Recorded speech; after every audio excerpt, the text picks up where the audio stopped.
I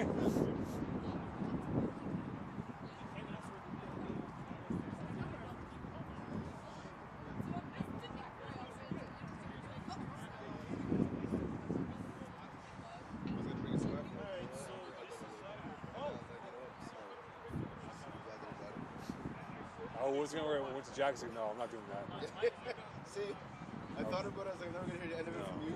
And I was like, it's not that cool. It's my fall jacket. That's what it is.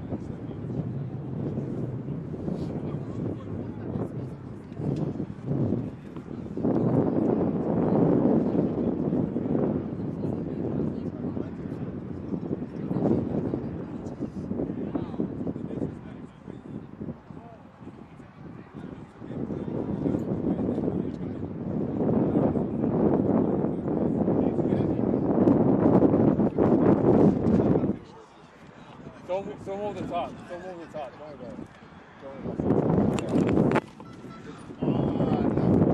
Yo, okay, my friend. This is the way to go, my friend.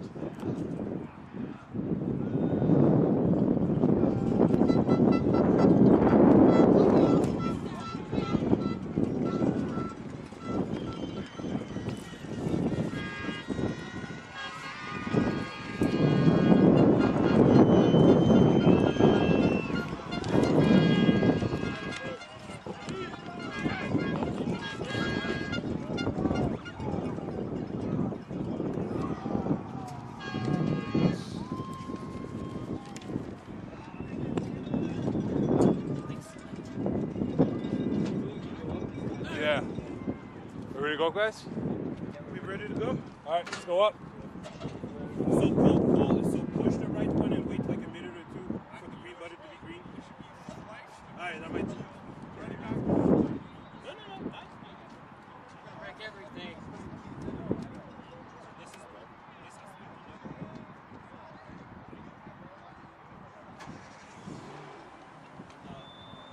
Press the button and then the left at the same time.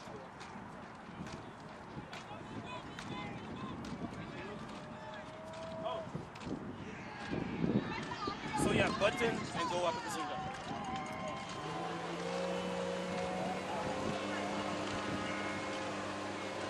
Feel the horsepower, huh?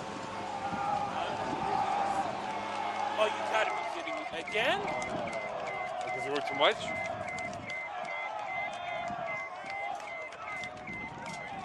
You gotta be kidding me. Again? It's because you work too much? I guess so. I don't understand how much can we be on the playground. So wait for the button to be. Sean.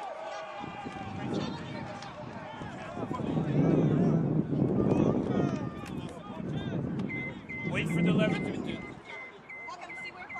Does the light turn green? Like right next to the red button there's a light.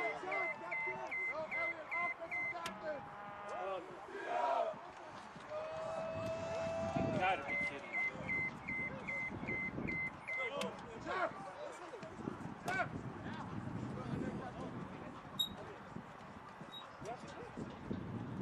This is ridiculous.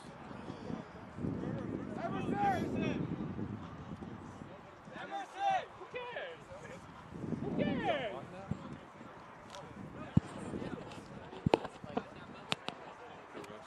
Thanks. For us, I mean, I can deal with it. Test.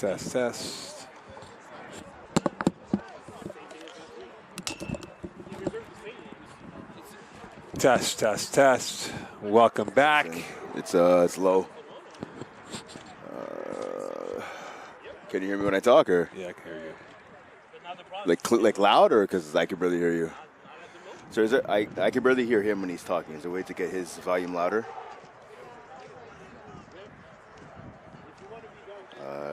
Don't know. There's no like. Sorry. Controlling it down there. Like the volume for the headphones. They're controlling it down there. Or is it in the box there? No. He went down. Yeah, one left. All right, we'll figure it out. Try. Hey, you're gonna have to put me in the conference. What else in the conference?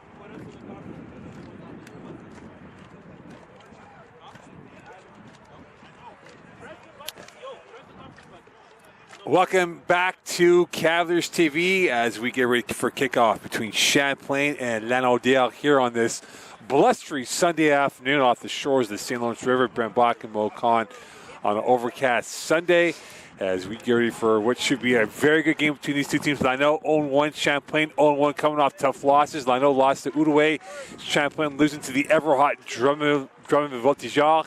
And now, Brent, we have these two teams. Lanau's never lost here on this very field, Seaway 3, looking to keep that perfect record away from Lanaudière. It's safe to say the loser of this game could very well be out of the race for a home playoff day come early November. Yeah, you look at the standings right now, right? Obviously, Lanau right now is in 4th place. The Cavs are in 5th. Obviously, out of the 6 teams in Division 3, only the top 4 make the playoffs. Right now, the Cavs are on the outside looking in. So you're right, Mo. The loser of this game definitely makes the hill that much harder to climb in terms of qualifying for the playoffs. So this is obviously a big game between two squads hungry for the first win of the year. Well, first one indeed. You look at Emerson Peterkin for what he did last week, Brent, for the Champlain Cavaliers. A fabulous game, 419 yards passing, and a loss to Drummondville. And you look at Lanaudière, they had a tough game against the Griffins of Outaouais. Something has to give today here. Lanau has a pretty good defense. Can they contain the pivot star for the Cavaliers? Well, they're going to have to, right? I mean, you look at this Lanau defense last week, as you talked about. They lost 26-9 to Outaouais. The offensive output is actually where I'm looking at the most for Outaouais, right? Only 9 points. So the game, going back to last season, only 2 times did they score, were they only able to score, in the single digits. So already only 1 game in. They've already had 1 game of only single digit scoring. Did Lanaudière, so they're going to have to come out on offense. But to answer your question defensively, they're going to have to stop the passing game led by Peterkin. You talked about last week. Peterkin did have a really good contest, 419 yards, 5 TDs, although he had that crucial pick in OT, which is why Drummondville ended up beating the Cavs. So if you're Lanau, you're going to have to make sure your defense is sound in coverage. Well, it will be Dufour, number 4, who will be one of the returns on the far side, along with number 89 and Carl Bélanger, as we get ready for kickoff. And this will be the first kick coming up courtesy of Ashton Enfield, who they are very high on in terms of what he can bring as a football player this season.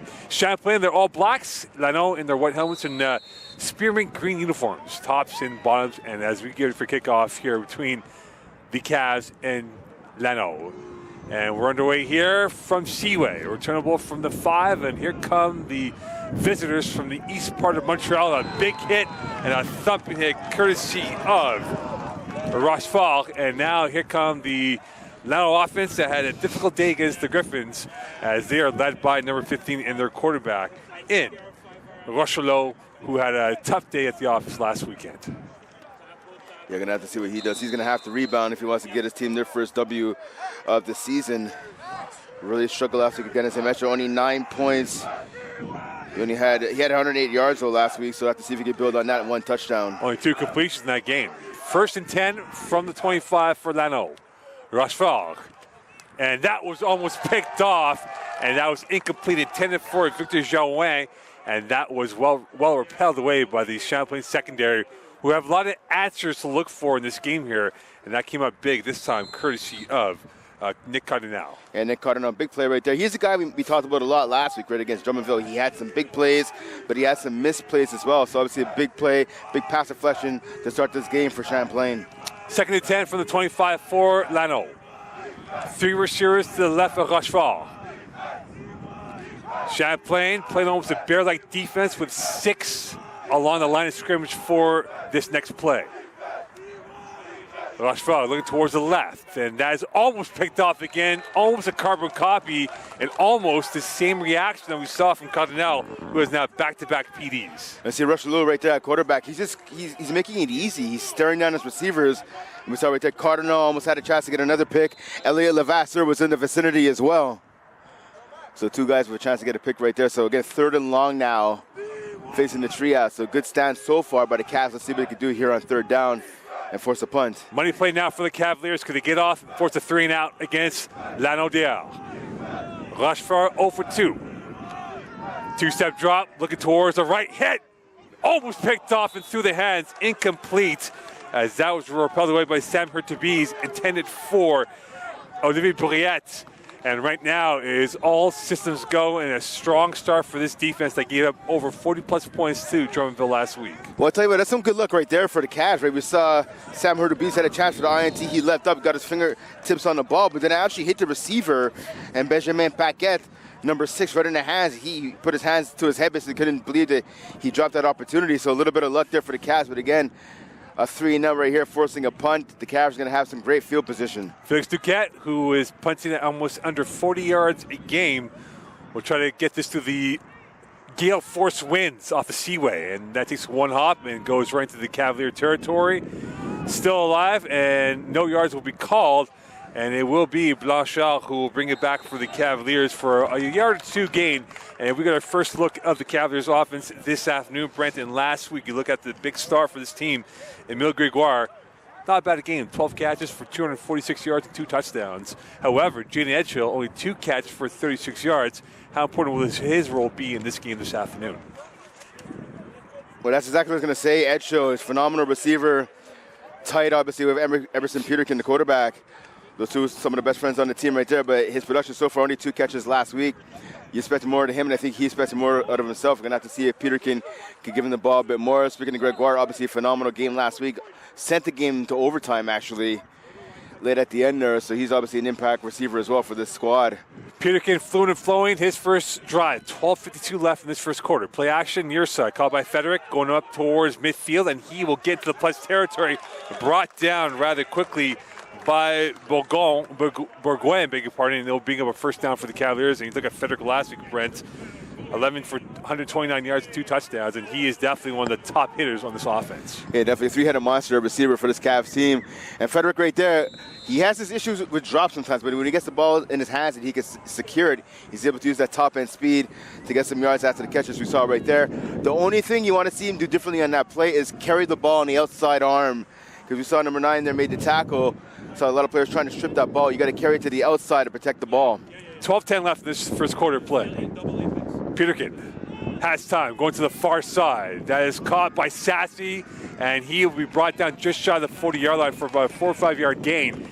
And we see the first introduction of young Isaiah Sassy from the Sassy family of brothers who played for the Cavaliers before. Yeah, I saw Noah Sassy a little bit earlier, about half an hour ago on the field. Noah Sassy, Caleb Sassy, the Sassy line here at Champlain runs long. So big catch right there by Isaiah Sassy, the youngster there, making his first grab of the season.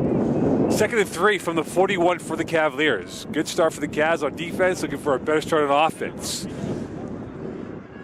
Gregoire, the third receiver to the left of Peterkin. Blitz from Lano, roll to his left, firing away, and that is off the ankle of Edgehill.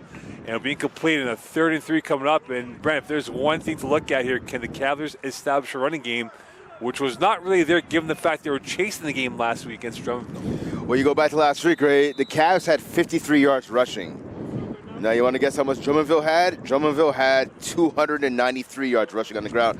So, obviously, a disparity in both running games. And that's something we talked about before the season started to this coaching staff. And they said, I believe, actually, Edgehill looks like he's down on one knee. Looks like he's hurt. So Edgehill on one knee right now, as you said before, and that would be a big loss if he cannot go any further right now. Yeah, definitely. Again, one of the trusted targets of Emerson Peterkin on this offense. But to get back to what we're talking about the run game, right? Again, 53 yards rushing last week. I mean, obviously, Champlain's going to want to get more balance in that, and that's what actually some of the coaches were telling us before the season started. They're one of the teams that passes the most in this Division 3, so obviously they want to get a bit of a run game going, so that's going to fall on the legs of Tyshawn Gordon, obviously Jaden Ralph, Tyler Sauve, right, Chris Ralph as well. There's a lot of talented running backs. It's just when you have a quarterback who is phenomenal, as Emerson Peterkin is, with his arm and with his legs, because he is the leading rusher on this team so far coming into this game, as he was last year, you got to find that balance. Again, they have a lot of good pass catchers, but if you're able to run the ball and pass the ball efficiently, you keep your defense guessing. And that's what Champlain's going to need to establish here early in the season is a run game. Yeah, speaking to Alexander Fox, former CFL player with the BC Lions and Bishop Gator receiver, he said it all starts and ends with Emerson Peterkin as being the best player in this league for what he brings. And they say if you can take away the head of the snake, it really makes it easier for them to try and stop this Cavalier offense from top to bottom. So, nothing to say. Yeah, just obviously Echo's still on the ground there. So that pass we saw from Peterkin was obviously towards the ground. It ended up bouncing, I believe, off the foot of the ankle of Echo. Echo kind of had to bend his body awkwardly to try to make that grab, and that's probably where he got hurt right there. You like to see Peterkin set his legs. He obviously was rolling out to his left. You'd like to see him. He had time to set his legs, to set his feet, I should say, pardon me, and be able to get off a higher throw, more accurate throw right there, because Echo was open. 11:07 left in this first quarter play. 33 from the 41. Brent Bach and Mo Khan on Cavaliers TV. 0-0. It was a 3-and-out for Lano. It's the first drive for the Cavaliers, and they love to get the first points of the day. Remember, they've lost all the games they played Lanaudière on this field, losing by 1 last year on Saturday Night Football. And Peterkin trying to get this first down to extend this drive. Run play, and that is going nowhere. Ralph devoured by the front four of this Lano defense, and they came up big with the goods on that play, Brent, led by Fortin. Yeah, we saw this instant penetration right into the backfield right there. Fortin was there, and Noah Coulter, number 53 as well. They shot right up the A and the B gaps on the left-hand side of the O-line. And they got through pretty easily right there. So you want to see the big boys up front for Champlain do a little bit better in terms of creating some holes for the run game. Enfield, only one punt last week for 35 yards. So this will be his first punt early in this game with 10-13 left, because last week it was score for score. And we'll see now if they can come back with this opportunity to pin Lano deep in their territory and the returner deep in his own end. That is number 85, Gabriel Kondo. And there's a whistle, and there will be a foul, and that will be a first down for the Cavaliers because so many men on the field. So timeout. So the referee right here on our sideline was saying that Lanaudière signaled the timeout. So I'm gonna have to see he's gonna give it to them, because there was a penalty. So Lano had 13 players on the field, but looks like the Cavaliers had an extra player on the field as well. So it is going to be a timeout. Referee announcing that the penalty will not count, as Fox did call the timeout in time, because that would have given the Cavaliers a first down. So with 9:55 left of this first quarter play, a gale force we've had today from where we're positioned. And punting might be a key factor in terms of the real estate positioning of where we are, Brent, because that ball might go too far or too short, depending if you're going forward against the wind. Well, that's exactly it. So when you have windy conditions like this, what you want, you're more worried about accuracy, because obviously the wind could be taking the ball, but you also have to keep that power in mind, right? I think actually power is going to be the more important thing here with this kick, because, I mean, the accuracy is what it is, right? The wind's going to take the ball, it's going to take the ball, but if you can get off a strong boot, a strong punt here, it's going to make it that much harder for the wind to capture that ball once it's in the air. So Ashton Enfield, his first punt of the day.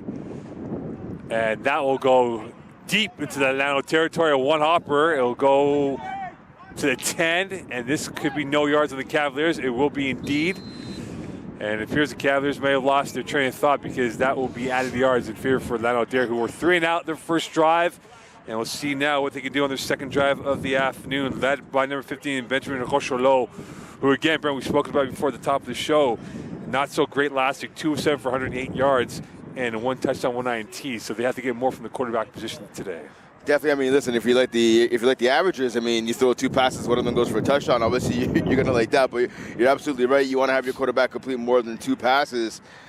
The combination of him and Matthias Dulac, they completed a combined 7 of 20 passes. So obviously, Lanaudière, again, who only scored 9 points last week, that's a big reason why they're gonna need more quarterback production all around here this afternoon against Champlain. Second drive for Lano, tight end right. Watch for a handoff. First ground attack, and that will go into the swap line of black uniforms. Very minimal gain, if lucky, back to the line of scrimmage, and that was carried this time by number 22 in Olivier Bouriette. Yes, we talked about penetration earlier. We saw number 9 there, Sam Hurtubise, burst into the backfield. He missed the tackle, but he caused Bouriette to have to change direction. And then we saw number 30 there, Rancourt, Louis Batien. Rancourt just kind of pick up the scratch there and bring down the running back. So good job getting penetration by the Cavaliers on first down. 2-yard gain on that, 2nd and 8 for Lano. Another handoff, and Brouillette bouncing off one tackler, and he will get swamped by a few more. So right now the ground game non-existent here for Lanaudière as Brouillette trying to get himself established in this game. And so far this season, Brent, for what he's done this year for the visitors, he's had 5 carries coming in for 10 yards, making now 7 carries for about 13 yards. Yeah, the run game struggling, not just for the Cavs, but struggling for Lanaudière as well, right? They had 24 yards rushing total last week against Outaouais. They gave up 184, right? So the ground game is an issue for both teams, and both teams are going to have to get that on track if they want to have any success, not just today, but for the rest of the season. 3rd and 7, can they force another 3 and out? High, far side, up in the air, incomplete. And that ball was hanging for quite a bit, and for Isaac Paquette could not come down with the reception. In on the courage was Elliot Lavasseur. And another 3 and out for Lanaudière, who was very young. And speaking to Fox again, he said we have 7 seniors and the rest are all underclassmen. So a very young team compared to years past. And they hope to get more of a balanced attack from their offense. But so far, they've had nothing yet as they're stuck in park. Yes, exactly, right. It's going to be some of the growing pains, especially early in the season, right, with a young squad like that. Credit to that player, though, on the blitz. I believe that was number 5, Tyler Sauvé, came on the blitz, caused the quarterback to get rid of the ball quick. So Lavasseur was there, as well as Nick Cardinal to get the pass deflection. And that's a choppy punt. And Blanchard will get it from his own 46, flagging the play, and he's brought down by 2 Lano players and led by Antoine Delille on that. And the Cavaliers will get their second trip on offense in this first quarter with 7:49 left here. Brent Block and Mocon on Cavaliers TV. And the sun's starting to pop out here on this Sunday afternoon. It's been overcast all morning long to the afternoon. And this will be marked off now at the 52-yard line for this next Cavalier drive. But the sun is definitely a welcome visitor here at Seaway 3. It is windy outside here today. Nice warmth of the sun. That'll help indeed. Yeah, it's a promising offensive series on the first one there by the Cavs. Obviously, they ended up punting, but they moved the ball downfield, picked up a number of first downs. Let's see if they could get some of this momentum back now. Peterkin, swing pass. And that is incomplete through the hands. This time for Jalen Clark in his first target of the day. And he was caught in 2 minds trying to go upfield with the ball not in his hands. Yeah, again, you got to make sure before you worry about where you're going with the ball or who you want to try and truck or who you want to evade, you got to make sure you catch the ball. It'll be 2nd and 10 from the 52. 0-0 game. Drummondville, the ever-hot Voltigeur winning their overtime game against Victoriaville last night. So they're at the pinnacle of the Division III conference right now, and the Cavaliers will have to be even at 1-1. Both teams staring at a potential 0-2 record. Peterkin, empty backfield. Going deep middle. Frederick, well played. This time denied by Felix Antoine Coder, who came up in the last second with the intervention. And Frederick and Coder now pushing each other, flags in the play. And this might be offsetting unless they caught Frederick on the initial push after the play. Yeah, that's an undisciplined penalty right there, no matter who it goes against. Yeah, Coder, a big play, 4 tackles last year against the Cavs. A big pass deflection right there. Stop. It would have been a huge first down for Champlain.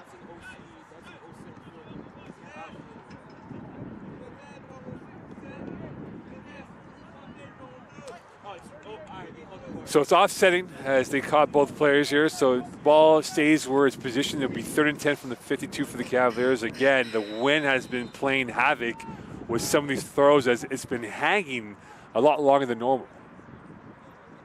Yeah, that plays a factor. I talked about before the punts, but definitely on the passes as well, right? You might throw the 15-yard pass, and we can carry that an extra 5 yards and make it 20. Screen pass. Here is Frederick gliding his way through. And you talk about the aerial prowess. It was evident as he went high up into the sky and got a first down for the Cavaliers. And that's the speed and athleticism that Frederick brings to the lineup. Again, and a nice catch. We talked about before, right? He has issues with drops sometimes. He made a nice leaping catch and leaped over a defender to pick up enough for that first down. And obviously the Cavaliers bench is screaming and hopping right now. They love what they saw out of PJ Frederick. The artistic gravity, 10.0. Land, 12.0. And now first down for the Cavaliers from the 45 of Lano. Handoff up the middle. Ralph, here's Gordon. And he will be brought down for about a strong 4-yard run. And you can see the verve starting to be present, I beg your pardon, for the Cavaliers on that run from Gordon and that play by Frederick before. And you're right, it's only a 4-yard run, but you saw the assignment, and you can hear it right now on our broadcast, right from the Cavs bench, and you saw there were some big holes right there provided by the left side of that offensive line, so props to them. Again, it's only a 4-yard run, but the threat of the run in and of itself is enough to do some harm to the opposing defense, right? They try to keep them honest. And that's what you need with Champlain. Again, get that offensive balance. 2nd and 6 from the 42. Another run. And Gordon, a little juke move, pirouetting his way up ahead, and he will have more than enough for a first down. The science meeting the arts on that run, and the physics coming up A+ for Gordon. Gordon, beautiful run right there. I was even pointing, nah, go right, go right. He initially went to the left. There was a huge hole on the right. I'm glad he listened to me. He saw that big hole on the right-hand side. Oh, an injury. One of the big boys down in front on the offensive line. But again, a great run right there by Gordon. He went to his left. Nothing was there. Pivoted back to his right. Made about 2, 3, maybe even 4 tacklers. Missed right there. Picked up more than enough for that first down. So a big run right there. Again, last week we talked about, right? He had 2 rushes for 14 yards. He's already surpassed that total with more than 5 minutes remaining in the first quarter. It is Gabriel Catarina on the ground right now, number 65 for the Cavaliers. And right now, the ground game a lot more prominent now for the Cavaliers than before. And that is the one thing that Lano does not want to have happen to them, getting out-muscled by the front 5 of the Cavaliers. Well, again, as I said, right, last week, Lano gave up 184 yards on the ground to Outaouais, right? Right. Obviously, the Cavs are going to want to try to better that number, but even getting over the century mark in terms of rushing, that's what you want to do. Because, again, I've been saying it throughout the broadcast, right? You need that balance. I mean, if you get pass happy, that's great all the time. If the receivers are always open and the defenses can't answer, whether they're playing cover 1, cover 2, cover 3, cover 4, and man, or whatever the case may be. But eventually, the defense is going to make adjustments, right, against your passing game. You have to get the run going, if anything, just to keep the defense honest and to open up the passing game. You want the pass to open up the run and the run to open up the pass. It works hand in hand. South of 5 in this first quarter. 4-pack to the right of Peterkin. Gordon in the backfield for the Cavaliers. Swing pass. Here's Gregoire. His first catch. Stiff arming his way up ahead. Cutting up towards the sideline to the 10. Fumbling the football. And that is recovered by the Cavaliers as Emile Gregoire spares his own blushes. It was a heart and mouth moment, and he comes up with a massive catch after the fumble. I mean, if you ask him, maybe he'll say that's exactly how he drew it up. But all jokes aside, a great move to the outside. He's able to get the corner and outrace the defender who's trying to bring him down. He has to protect the ball, though. Again, you got to carry that on your outside shoulder. But luckily for him, he got the fumble. But luckily for him, he's able to recoup, to scoop up, I should say, pardon me, his own fumble right there, because that would have been a disaster. A great drive so far by the Cavs. You would hate to see them give the ball right back to their opponents. Yeah, nearly made a hash of that moment right now. Another stoppage in play, another down play, this time for Lanaudière. As it is a blistery day, so those hits can be a little bit more of a sting towards the skin of the bodies that we have out there in the field right now. 0-0, 4:31 left in this first quarter play.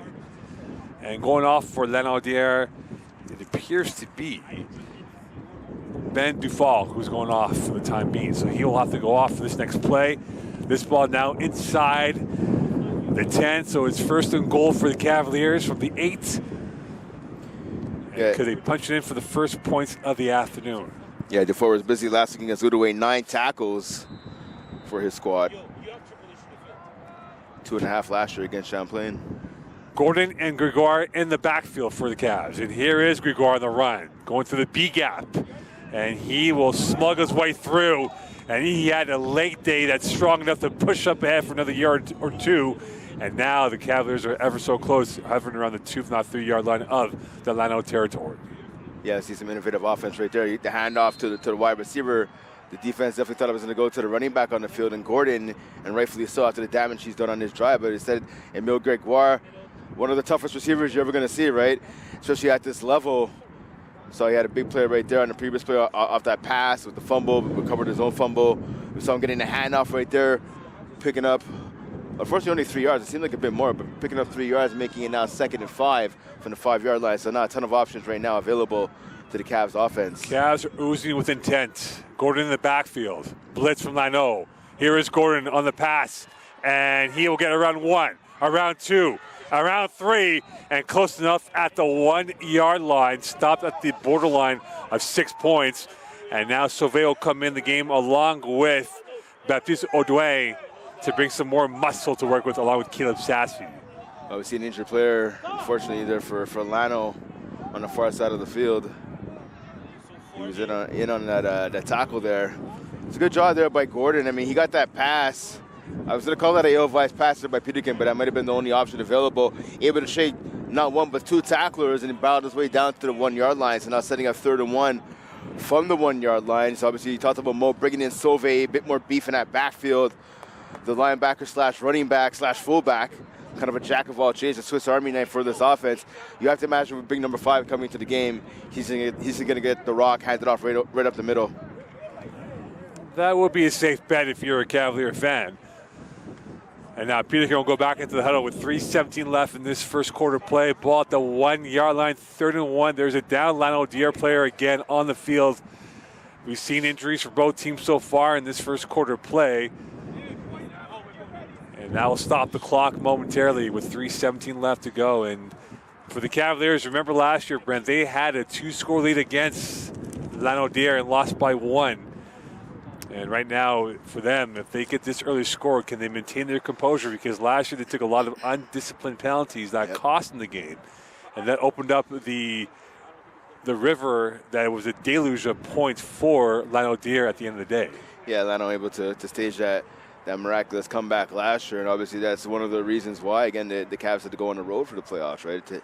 Had a chance to talk to head coach Champlain this offseason, and he said, he's told us repeatedly the last couple of years, that's one of the things he wants. He wants to get a home playoff game here at Seaway 3. Well, you know what? It's going to take beating a team like Lano. Again, they're in front of you in the standings. Right now they're 0-1, but technically they're technically in 4th place, or the Cavs are in 5th place. But you know what? You know how you jump into that playoff picture. You get the W here this afternoon. And I want to see, so I noticed something. So number 52, one of the offensive linemen came in. That's this Gramberg, I believe. Yeah, Thomas Gramberg. So he came in. He reported to the officials. So watch out for him. He's in a lineup, I think, in that tight end position at the end of the line. He could be an eligible receiver here. That's usually why you report to a receiver. To the official. So it could be maybe a trick play here for Champlain. You have to wonder if this might be 2-down territory, 4-down territory, because it is 3rd down, and there might be 2 plays that might be called if they don't hit it on this 3rd and goal coming up here for the Cavaliers. Well, on the scoreboard right now, it says 3rd and 1, right? So, I mean, the first down is still a chance to pick up first down. I don't see a first down marker on the field, so maybe that's a mistake. I think it is a mistake because it is 3rd and goal here. Exactly. So yeah, to answer your question, yeah, it is definitely 4-down territory. The setup for a field goal after what you've done offensively, again, your defense is playing good. Your defense has done their job so far, right? So, worst case scenario, if you can't punch it in, if you can't get a touchdown, you're then giving the ball back to your opponents literally at the 1 yard line. So there is now a concern here with the down Lanaudière player that they will require more assistance from the medical teams from both sides. And it appears that this is going to take a little bit longer than the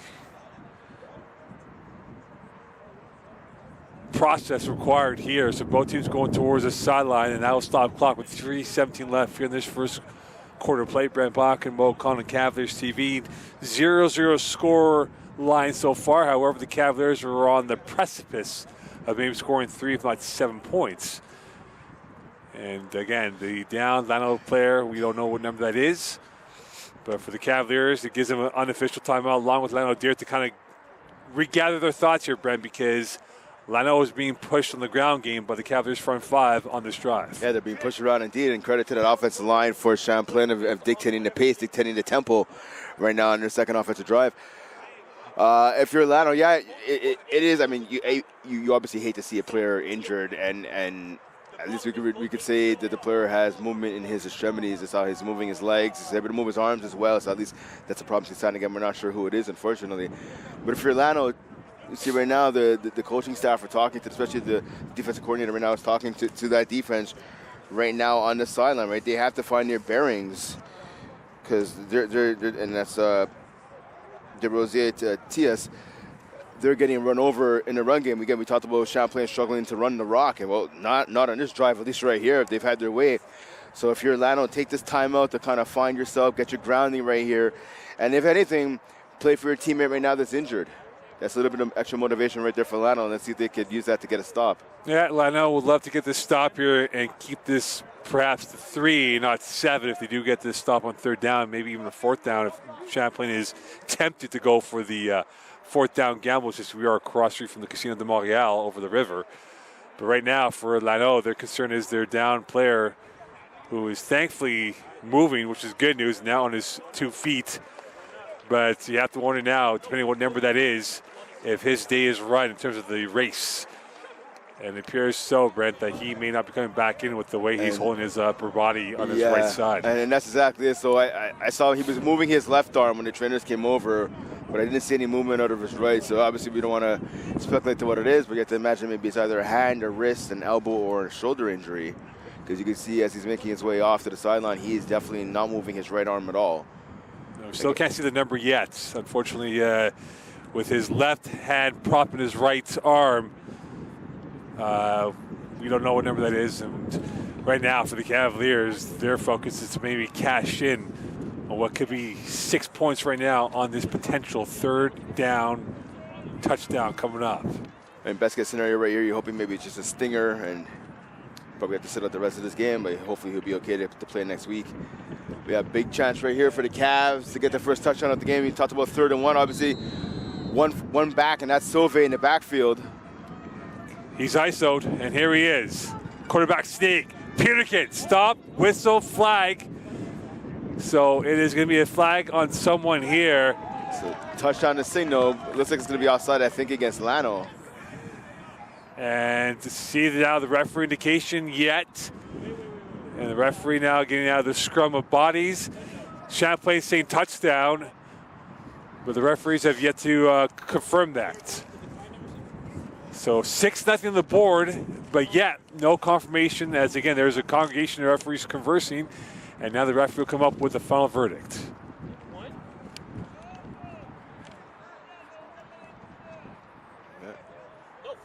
So we have 1st down. So in fact, it is going to be no touchdown, and the consolation prize for the Cavaliers is that they get a new set of downs from the referee indication saying that it is the 1st down off the offside.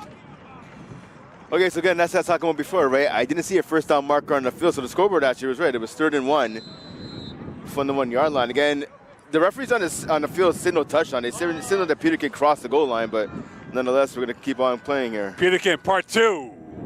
Peterkin. And touchdown, Cavaliers. So they get it on the 2nd try. It took a long time for this drive to come to its conclusion, but it's to the desire of the Cavaliers as they're off with the first 6 points of this Sunday afternoon. Yeah, Peterkin didn't get it on the first try, kept the legs moving. Credit to number 45, Caleb Sassy, kind of pushing his quarterback from behind. Bit of a tush push, I guess you could say right there. Giving that little extra shove over the goal line. Again, credit to, obviously, again, Sassy and Peterkin just keeping the legs moving. He was kind of he's trying to fall backwards. What you got to do on that is honestly try to fall forwards, but ended up working out. Champlain getting the first 6 of the day, and here is Enfield. One player, looks like. And Lavasseur is late to the party, and Elliott will come in, and that is a complete botch of the extra point attempt. And Brent, last week, that was one of the root canals of the Cavaliers' ability to hit on those extra points, and they missed out on a bunch last week. Yeah, that's a mistake we did. They also helped out their opponents. Their opponents in Drummondville last week would have missed 3 extra points, but then penalties taken, offside penalties specifically taken by the Cavaliers, gave their opponents a chance to kick the extra point again. We see a mistake right there by the Cavs. So that kick was blocked. You see Kyle Santana, I can hear him up here, the special teams coordinator for Champlain. So that kick was blocked. We hear some of the other coaches were saying they should have just taken the 5-yard penalty there. That probably would have been a better decision. So now, but the referees are all huddled up around discussing. So, I mean, it seems like it should just be, okay, 6-0 game. The extra point was blocked. You imagine Lanaudère would just decline the penalty. Unless perhaps there was a penalty on Lanaudière as well. Yeah, it wasn't the right geometry on the field in terms of who was supposed to be on there, the chess pieces. And for the Cavaliers, with about 3:08 left, and it's taken almost like 10 minutes of real time to do about 20 seconds of game time, this will stop the clock again. Okay, so they're re-kicking it here. So offsetting pretty much. Yes, exactly. So the Cavaliers given a lifeline courtesy of the offside by Lanaudière, so they'll get a second bite of the cherry of this extra point attempt with 3:08 left, 6-0 lead. And now can they absolve themselves of the first circus act of the botched snap, and that resulted in nothing. And now we'll see on this next extra point attempt. Yeah, so pretty much Lanaudière taking a page out of the Cavs book last week, helping out their opponents on the extra point. The hold, the kick is good. 7-0 lead for the Cavaliers, 3:08 left in this first quarter of play. It's been a slow burn for the Lano offense. They've been on the sidelines for the last bit here, and now we'll see what they come up here in terms of what they can do, Brent, on this third drive. They're 0 for 2. They have had 2 straight 3-and-outs. And for their quarterback, Rochelot, he has to get this offense going in the right direction. He's going to have to, right? They're going to have to establish something in the run game. Credit to the Cavs, right? Their front seven's been stuffing all the guys pretty much. And it's about the pass game, right? They had a couple of chances to drop back and pass, and I believe all of them have fallen incomplete. So obviously the offense is really searching for their identity so far, not just in this game, but in this season. It's Lanaudière, and that's usually rarity. Usually they have one of the top offenses in Division 3, so they're really struggling so far. So now it's going to be on Rochelot to come onto the field. Again, they've had some time on the bench. Get warmed up, get heated up now, and lead your offense down the field. We'll see now. 3:08 left in this first quarter. It's going to be high and returnable on the near side. And coming up towards the 30-yard line, and will make one move towards the 35 and making its way towards the 40. Carlo Belanger, a good return by him with 2:59 left. And here's Roche at a rhythm of completion. He's gonna, like I said, he's had a chance out to gather himself on the sideline. Obviously, the offense getting a little bit cold, a little bit waiting for so long. But now here's his chance to kind of warm them up and get a little spark here. They've been on the fringes so far, Lano, and they'll have to get themselves some points before the end of the first quarter. 2:40 and rolling. Rochelot, empty backfield, jet sweep left, going towards the far side, and this time it is Terrier in on the carry.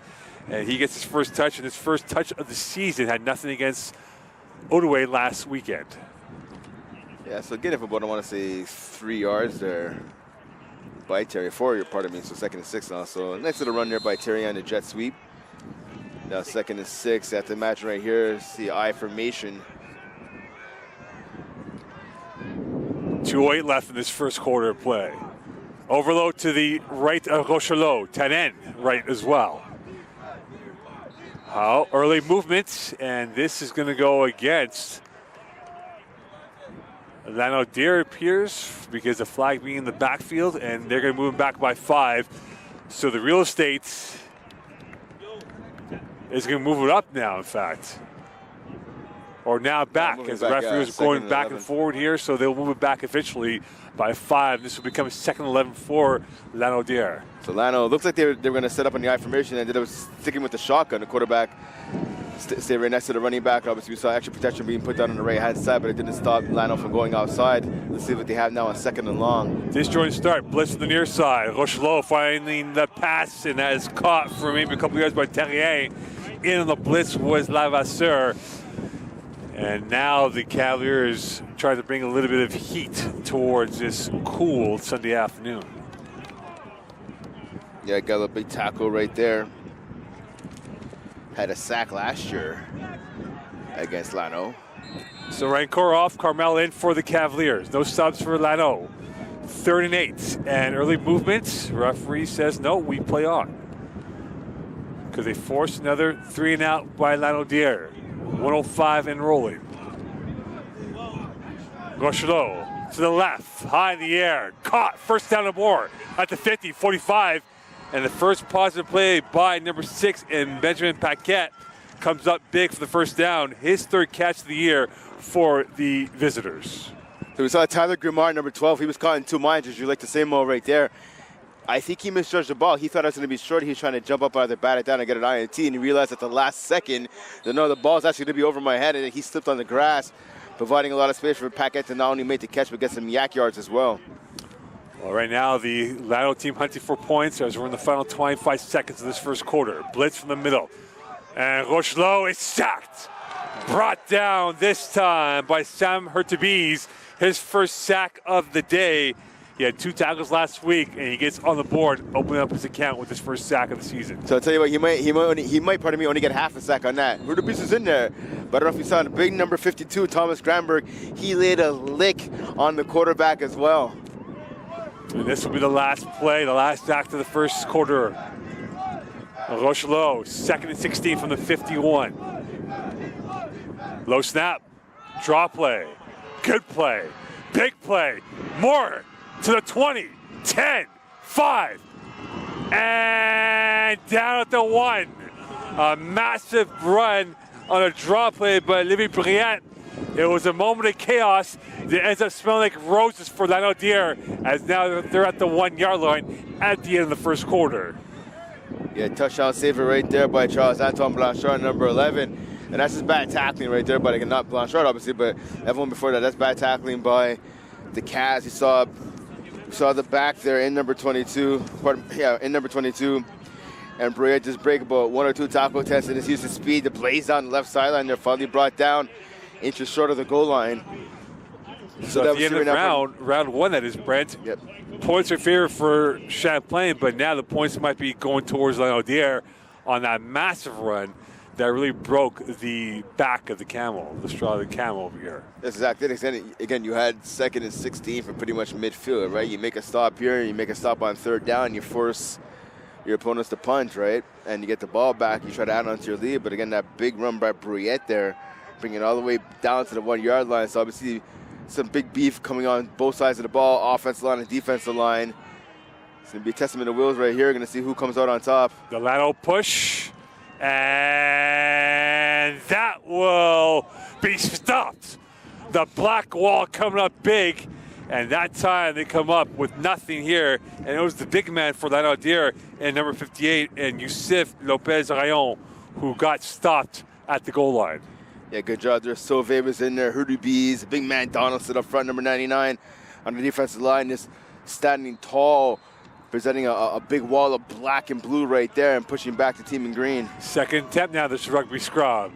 And this is going to be close. And this, no signal yet, will be 3rd and goal for Lanaudière. And you have to wonder now for Alexander Fox if he might have to deviate off of that formation, try to spread out that Cavalier girth inside the B gaps. Yeah, does not seem to be working. Running up the A, running up the B's as well. Good penetration up front by the nose tackle and the 3 technique, as well as the linebackers for the Champlain Cavaliers. If I'm Lano right here, I go with the play action fake. Fake the handoff right out the middle again. Have your quarterback roll out and try to hit somebody out in the flat, or doing an out route or a corner in the end zone. Well, Mikel Dumais will come in for Lanaudière, number 66. He is now the left tackle of this formation. So Rochelot is back in at quarterback, and they want to spread it out. Try to unclog the congestion of bodies of black inside the line of scrimmage territory. 3rd and goal for Lano. Man defense right here by the Cavs. Rochelot. Play action, near side, touchdown, is stopped. Nope. It looked like the ball may have gone over the line, but the momentum not so much, as there was Felix Lapointe who got stopped, and now it's a 4th down coming up here. Decision for Fox, and it looks like he's keeping on the first unit of the offense. So Lapointe gets stopped, and that credit goes to number 5, Tyler Sauvé, and number 12, Tyler Grimard. They able to bring down the ball carrier and make sure he couldn't spin around and get the ball over the goal line. Moment of truth. Watch the quarterback keeper right here. Rochelot gets the last signals. 4th and goal, because they go 4 for 4 and stops at the 1.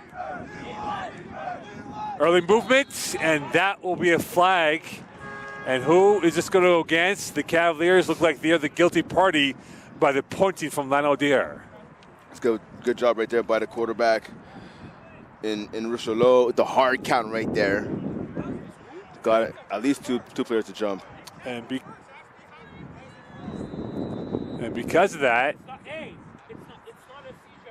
it's a first down for Lanaudière.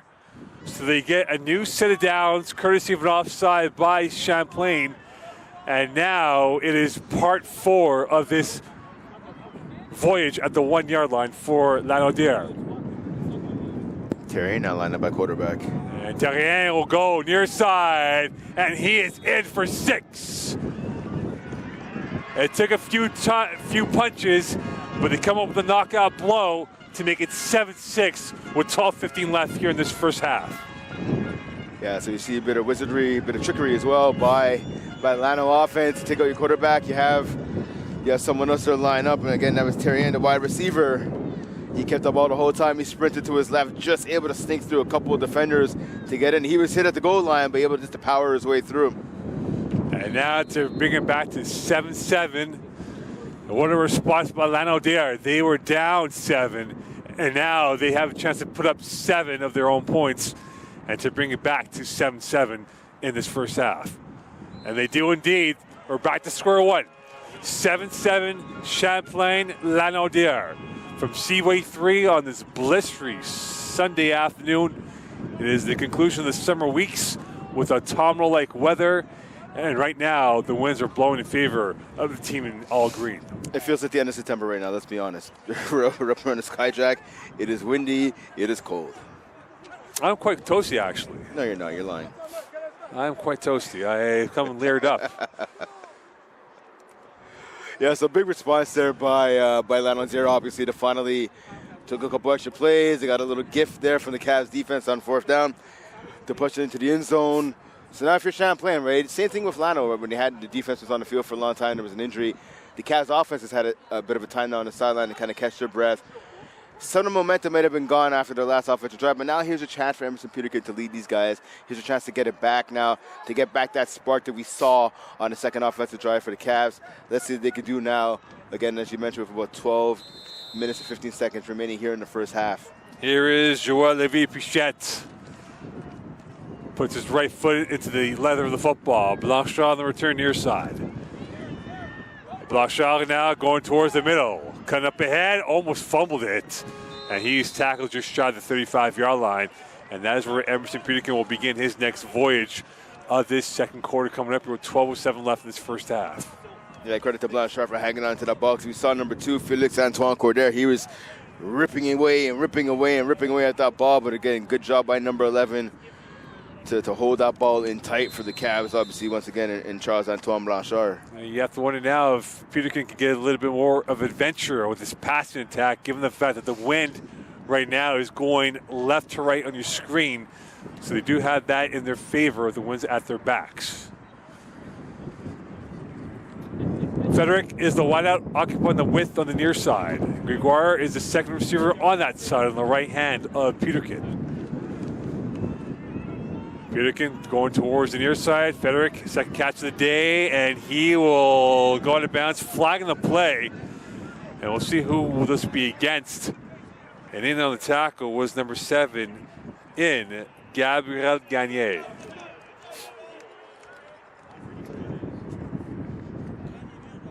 Unless they call him holding maybe on Gregoire, but I didn't really see a hold. I mean, he got a pretty good block on the defensive back. It might be after the catch as well. Yep. So they're going to move the sticks back and get this corrected again here. So let's see what the call is from the referee. Yeah, holding on the Cavaliers, and that will move them back. And this will bring him back towards Brent, I believe, the 37 initially marked off, now moving back towards what should be the 27, or now at the 30-yard line, center field. So the ball will be marked off at the 31-yard line officially. Has to be 1st and 10 all over again for First and 20. Pardon me, for Yeah, you're right. First and 20 from the 25-yard line for the Cats. That holding penalty really taking away what was a nice little gain there by Frederick. Here's Peterkin. Swing out and another drop ball for Deshaun Gordon. He had that last week on the swing pass. And right now the Cavaliers trying to get back some lost yards to get within range of a first down conversion. I would have liked to see the ball actually being handed off there. You saw Ralph right there. He was a running back. Peterkin obviously decided not to hand him off the ball. Ralph had a big hole which to go through right through the B gap and the C gap as well. He would have picked up at least a good 5, 6 or 7 yards right there. 10:50 left here in this first half. Brent Bach and Mo Khan, 7-7 game from Champlain. Lano 0-1, Champlain 0-1. A little bit of adjustment from the backfield by Ralph, and here is Peterkin. Stepping up, and he is trying to back away, trying to create something out of nothing, and he will take off towards the sidelines. Out of bounds he goes for maybe 4 or 5 yards on that run, but again, it felt like it was not much to be had on that play from Emerson Peterkin. See, that right there, that's just, I mean, you can't really blame him. Number 14, Adriano Adamo Carlucci, he thought his quarterback was running the whole way, but I'll tell you what, if the wide receiver would have turned around to see where his quarterback was, he could have went up and maybe done a route, and I would have put the defender in no man's land right there. Does the defender now stick with the receiver? Does he come up and try to tackle the quarterback? That would have been more of a positive gain there for Champlain, but again, the young receiver, just assuming the quarterback was going to be a QB keeper there. Once Peterkin rolled out the pocket, just committed to blocking instead of looking to see if he could have got a pass. 10 to go in this first half, 3rd and 12 from the 37 for the Cavaliers. Peterkin, hitch pass, Frederick in traffic, and an autograph led by Felix Antoine Coder, and a flag in the play, and this might be another OC or personal foul going against either Frederick or one of the old linemen of the Cavaliers. I think it might be actually going against Lanaudière possibly. Right, the Cavaliers are going off the field. Trash talking. Okay, you're right. Yes, it's going against the Cavs. So undisciplined moments by the Cavaliers has resulted in some moments of happiness for Lanaudière, and we saw the exact same thing happen last year, Brent, where they took a couple of personal fouls and it opened up the floodgates for Lanaudière, and they won that football game by 1. And this is right. This discipline right here. This is a lack of awareness by the players right here.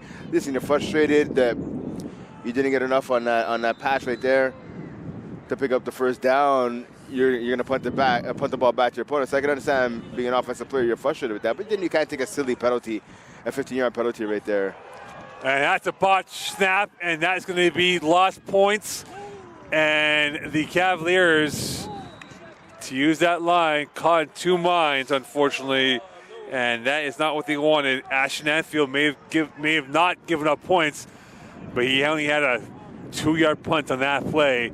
And right now, the Cavaliers have gone from bad to worse with 9:25 left in this first half. Yeah, so it looks like Lanaudière now is going to get the ball at about Champlain's 7-yard line. You can't blame the youngster there for wanting to get that kickoff, but you have to take the safety there. You take the safety, you give up 2 points, but then you have a kickoff with the ball, right? And obviously you're going to have to make your opponents and march the whole field versus giving them the ball, pretty much right close to your goal line. Rochelot, 5 receivers set. 3-by-2 look for him. Play action, rolling, throwing, picked off. And we go from one end to the other end and picked off by Nick Cardinal. And you talk about the close attendance. That was a close finish for the Cavaliers, and they get the ball back in their favor. So you go from one bad play for one team off of the decision to punt to an even worse play right there. But a quarterback, the receiver was not open. There was about 2 defenders in the end zone. He just forced that ball pretty much into double coverage right there. If you're the quarterback there, you either try to run to pick up minimal yardage or you throw the ball away and you live to fight another down.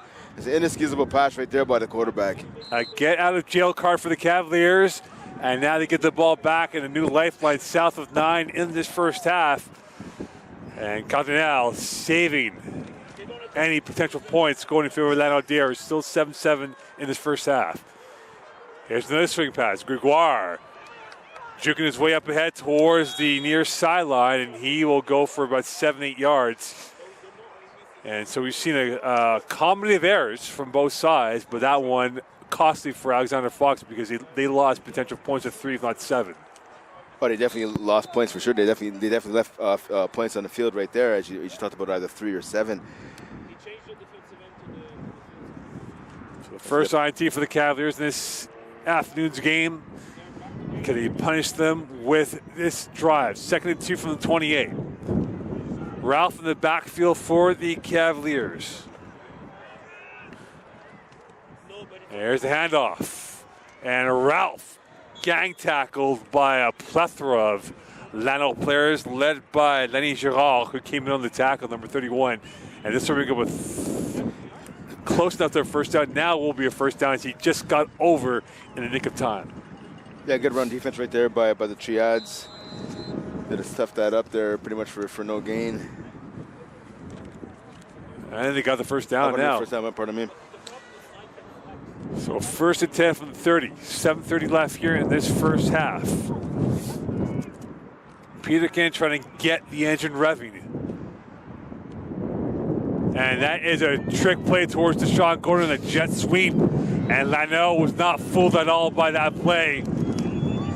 And now it's taken down by Noah Coulter on that run play as he set the edge on the play. So we saw some positivity in the run game in the previous play, my apologies, but that play right there, that definitely got stuffed out for a loss of 3 yards. A good job by the front four, the D-line, the big boys up front for Lanaudière. Coulter looking like a Max Crosby out there standing at the edge on that play. It'll be 2nd and 13, a loss of 3 from the 27 for the Cavaliers. Ball now on the left hash mark. Peterkin has time. Taking off. Peterkin on the run. He will get towards the first down line, and this will be very close. He says first down, and they will move the sticks. So he went from a dead end to first down for the Cavaliers. Yeah, big run right there. The quarterback looked downfield, didn't see his first read, didn't see his second. He's like, I'm out of here, I'm taking off. So pick up of about 12, 13 yards right there by Peterkin. And that's the athleticism, that's the versatility and the skill that he brings to the quarterback position here for Champlain. Jalen Clark now in the game for the Cavaliers, number 88. He is the second receiver on the left of the formation. No subs for Lano. Here's Peterkin, handoff. Gregoire, his second carry of the day. He will smuggle his way up towards the 52-yard line or so with 5:39 left in this first half. And that's what you want to see again. The run game has been successful here this afternoon for the Cavs. So earlier in the drive, there was one good run, then the run got stuffed. Then we see another good run right there by Gregoire. So now it's 2nd and 4, right? I mean, you have a timeout called by Lanaudière. You have a ton of opportunities here. You have a ton of options you could use. You can stick with the run here on 2nd down as you've been moving the ball a bit with the ground game, or you can go with the pass. You have a lot of different options you can choose now on 2nd and short. Timeout called by Lano with about 5:25 left here. It's been a slow-moving first half. And right now, points are at a premium. Brent, only 14 scored in this first half, whereas last week between Drummondville and Champlain in this very field, there was over 50 points scored in the first half. Yeah, that was a barn burner last week. Obviously, this is more of a defensive showdown, if you will. So both teams showing up defensively, whereas they didn't do as good of a job doing that last week. As a former defensive player, I always love to see that. But again, you also do like to see the offensive shootouts that we saw last week as well, right? So we're getting a little bit of both here over the first 2 weeks of the season here at Champlain. So it has a feeling of, last week had the feeling of whoever scores last is going to win, or whoever gets that last knockout blow is going to win. It kind of has that same feeling here in terms of knockout blow. Whoever, I think right now, at least by the way the game's going in the first half, whoever's going to come up with that big play on defense, whether it's an INT or a strip sack or something like that, is going to probably come out on top of this game. Obviously, we have a whole second half to play, but that's at least how it feels right now in the first half of action. Peterkin, could it be a maverick on this play? 2nd and 4 from the Champlain side. pumping, open, Frederick. He is down the sideline. He'll not be caught. Touchdown, Cavaliers.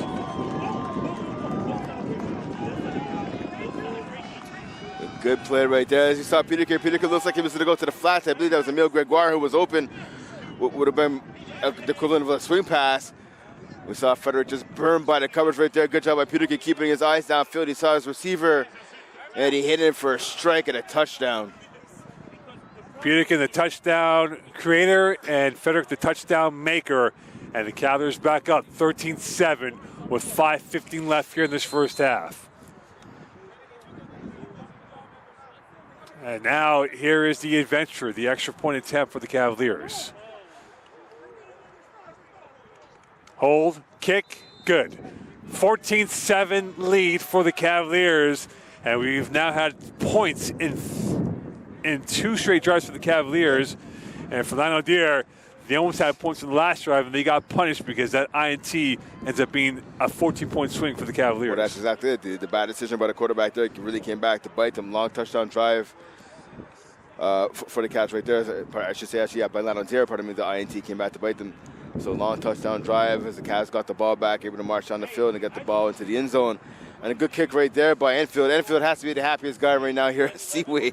Again, that decision to punt out the end zone almost came back to burn Champlain. So obviously he went from feeling like a goat, not in a great way, to now feeling on top of the world right there at least with 5:15 remaining in the first half. He might say it's all part of the plan. I mean, he could definitely say that. He could definitely say that for sure.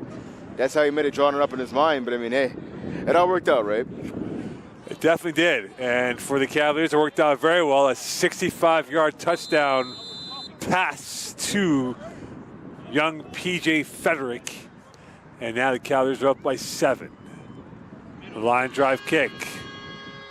And this will go towards the 32, 33-yard line. And that is where Beauchemin will begin his, I beg your pardon, Rochela will bring in his next drive for the Lano offense, and we'll see now. It appears they're bringing in Mathias Dulac in a quarterback, number 12 for Lanaudière. And Dulac last week was 5 of 13 for 50 yards and 2 INTs, had 2 carries for a single yard. Yeah, last year against Champlain, he was 3-3 for 18 yards. Not a lot, but 2 of those 3 completions went for touchdowns. So obviously no surprise to see a QB change here for Lanaudière.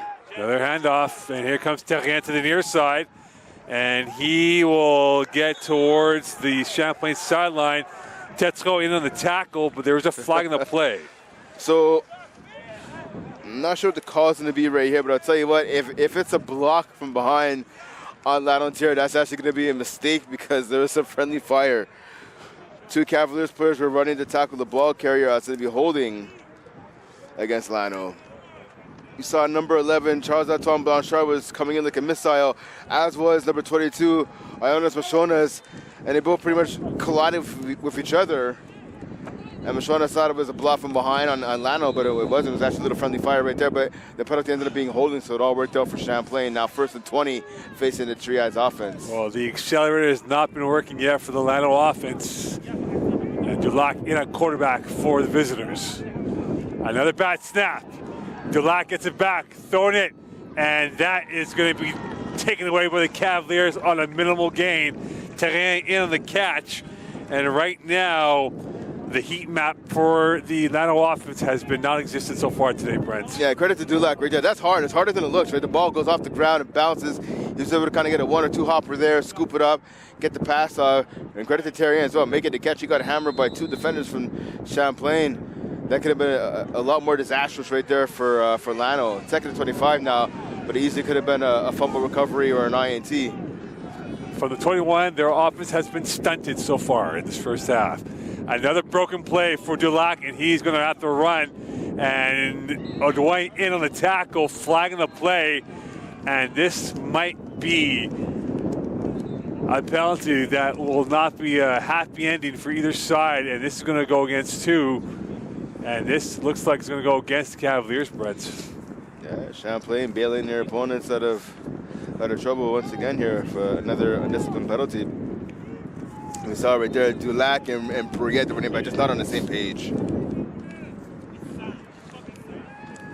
So it appears it's going to go against Tetreault, who was not happy about the call. And with this, it went from a 2nd and 25, which would have been 3rd and long, to now a 1st and 10 from the 39-yard line of the Cavaliers field. Again, this is a bad penalty by the Cavs. You can't be taking penalties like that. You have your opponents deep in their own end of the field, ready to punt, and you give them a new set of life, set of downs. Blitz from the Cavaliers. Sack, fumble, loose ball, and this is going to go for nothing for the Lano offense, as Briette was there to save the day, but Dulac was seeing the worst of that moment, and the resistance broken by the Cavaliers on that Lano offense. And number 9 right there, my main man, Sam Hurtubise, came in on the blitz, and he laid the hammer right down on Dulac. And Dulac didn't see that one coming. Dulac had his eyes downfield, and Hurtubise just came in and gave him a shot right in the midsection right there. He lit him up. Good job by the player for Lano picking up that ball and at least trying to get some yards there. Obviously now it's a loss of 7 on the play, but that could have been more disastrous. Again, that could have been a fumble recovery for the Cavs right there. 2nd and 17 from the 32. So the Cavaliers really laying the lumber and the hammer and whatever else term you want to use.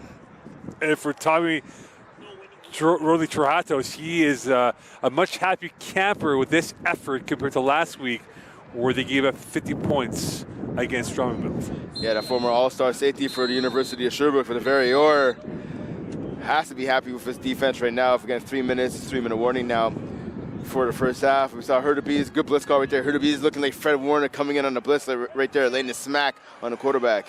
Spillane finish on that play by him. And now with that, 3 minutes left in this first half, 14-7 lead. 2nd and 17.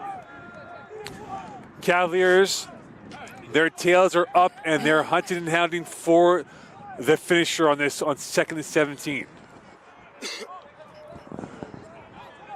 Yeah, Sam Hurtubise is one of the leaders on this defense.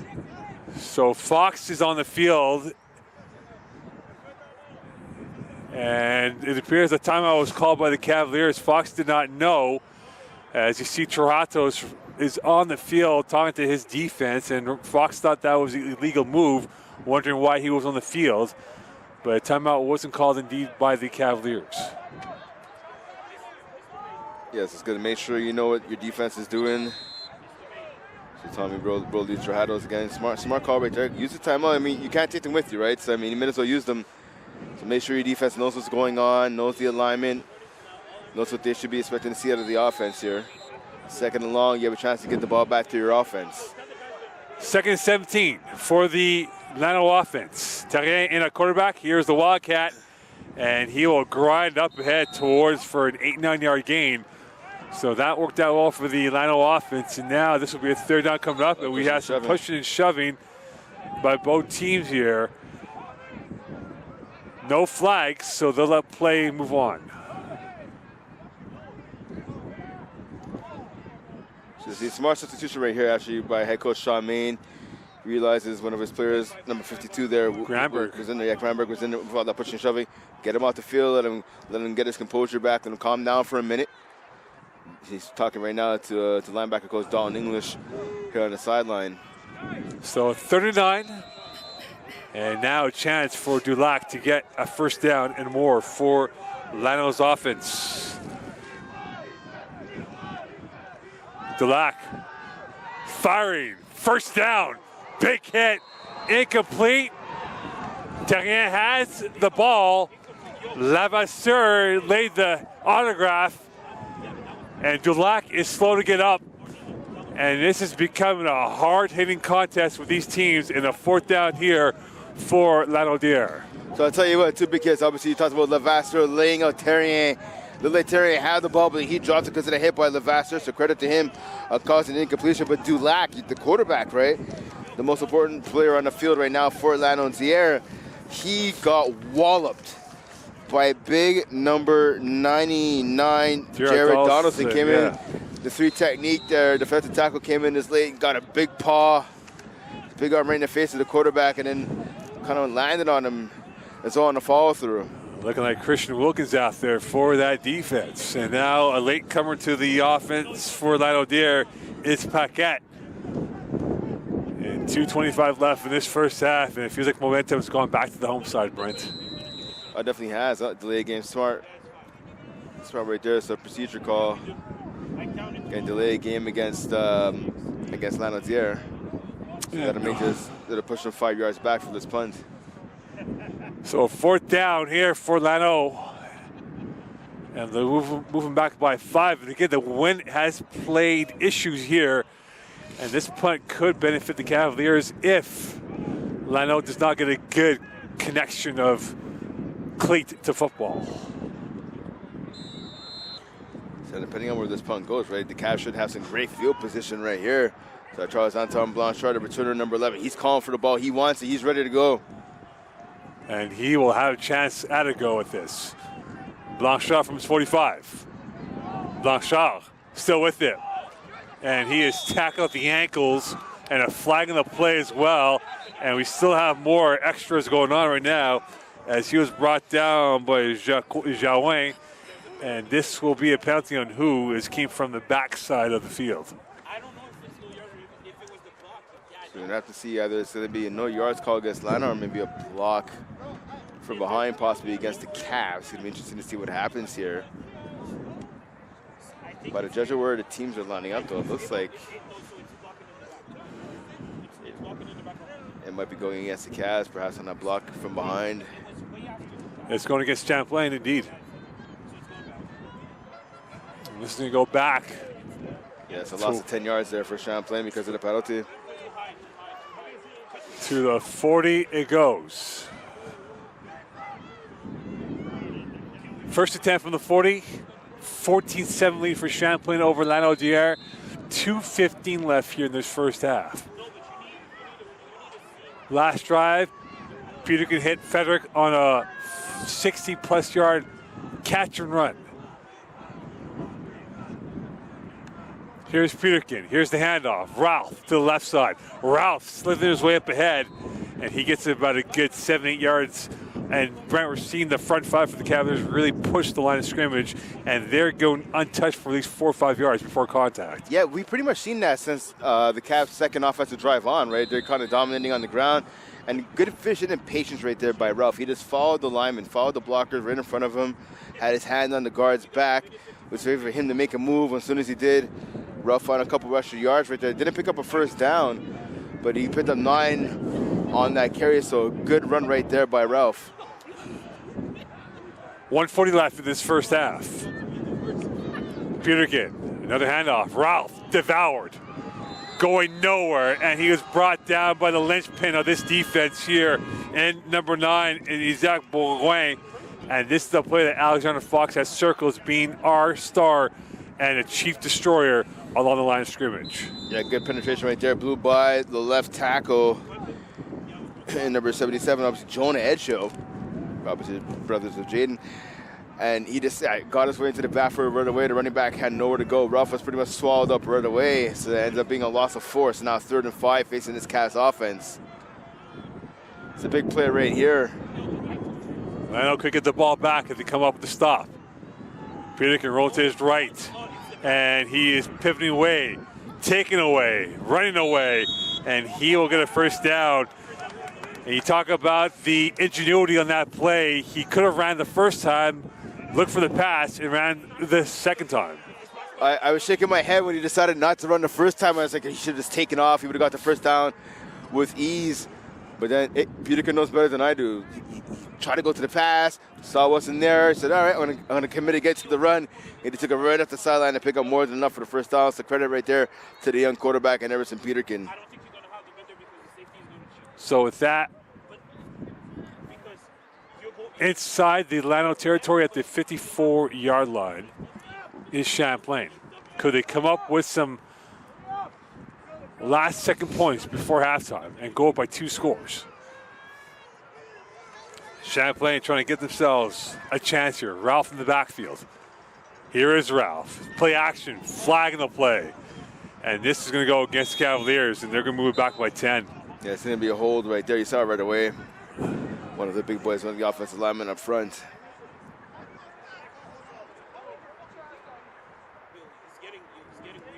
So a hold will be called on the Cavs, and this will become 1st and 20.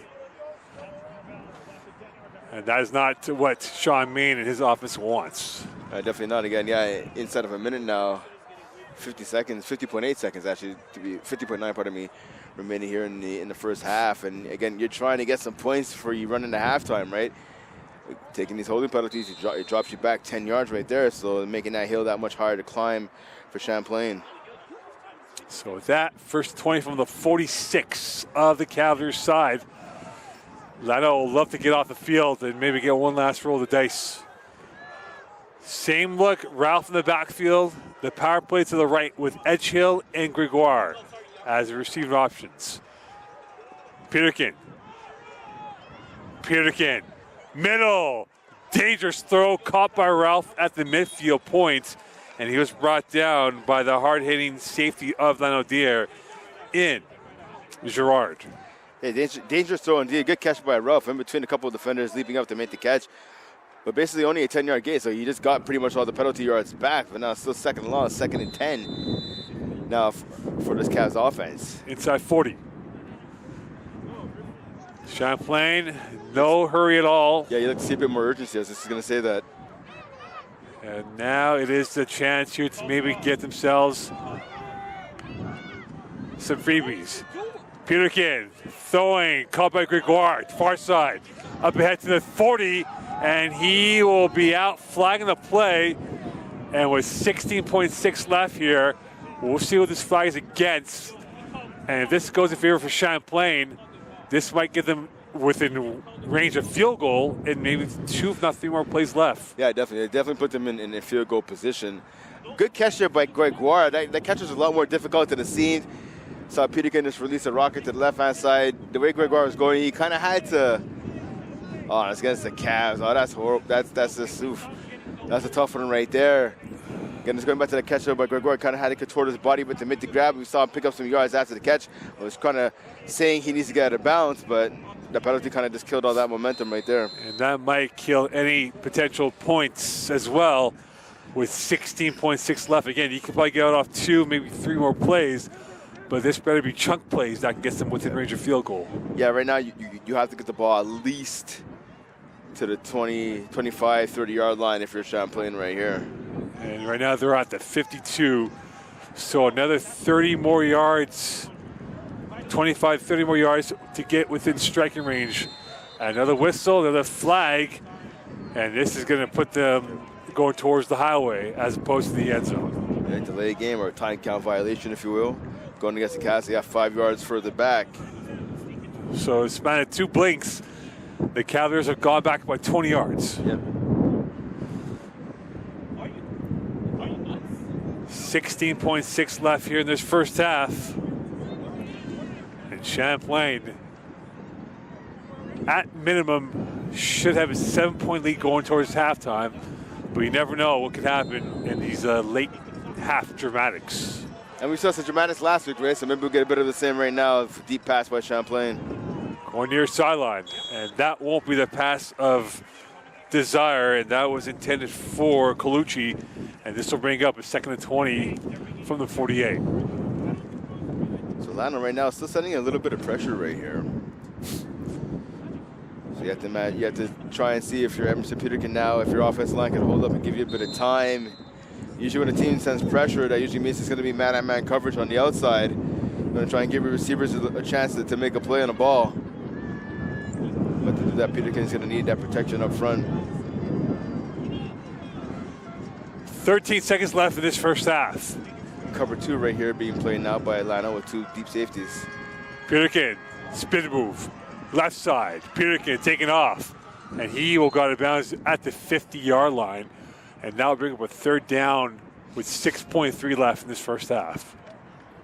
So one last gas Hail Mary attempt. You'd have to assume is going to happen right here. Out of that, or maybe that's going to be a Hail Mary, a draw, or maybe a screen pass right here. See what happens again. You have to imagine Lana sort of come up with that 2 deep safety look, that Tampa 2 prevent defense basically is what they're trying to play right here. They could get off 2 more plays. Technically, yeah, they could. They could. It has to be a quick hitter to the sideline and get out of bounds. And they had to pretty much go down and get one more play before it hits triple zeros. And now we'll see what this will be. If this is a quick hitter, as you said before, Brent. They cover 4 now. 4 deep safeties. Another whistle, timeout call by Lanaudière. So this will bring up one last chance here. It's been a long first half, Brent. Yep, yes it has. It has been a very long first half. I think it's almost taken us 2 hours to this first half. Feels like it's almost 2 hours, but an hour 20 this first half. 6.3 seconds left in this first half, and it is 14-7 lead for the Cavaliers over Lanaudière from Seaway 3 on this overcast Sunday afternoon. Blistering winds. And for the Cavaliers, they will feel like they should be up by more than 1 score. And for Lanaudière, they feel like that Champlain has been very lucky to be up by a score. Yeah, well, that's exactly it. I mean, the Cavs have left, well, both teams really have left some points on the field, but more so the Cavaliers, especially in this last drive. I mean, they've marched the ball down the field, but we've seen penalty after penalty, just moving the ball back. You should at least be inside their opponent's 10-yard line right now, but we see they're exactly at midfield, right? Lano, again, with all the mistakes that Lano has made, they definitely think that Champlain is lucky to only be up by 1 score. Perhaps last play.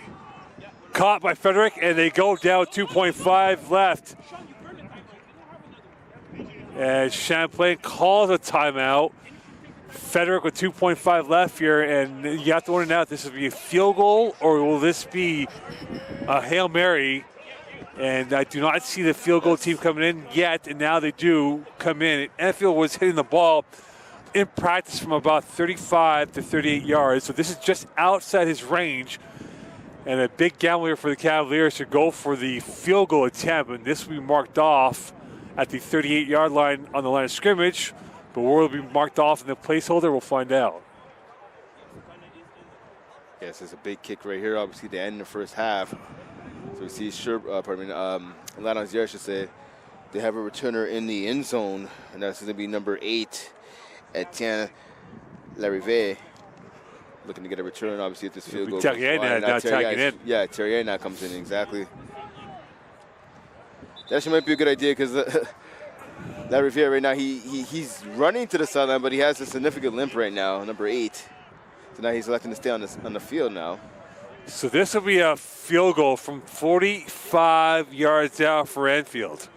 This will be his longest of his career as a Cavalier. And now it all requires the trajectory to be perfect. The kick is up and short. Taking on the return from the 5. And well covered by the Cavaliers. And that will end the first half for the home side. Up by a score of 14-7. We're through the first half. 30 down, 30 to go. Champlain up over the visitors, 14-7. Stay tuned.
Matt, you said it's where?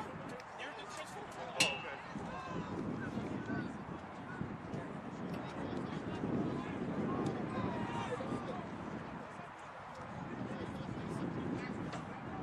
I do on mine.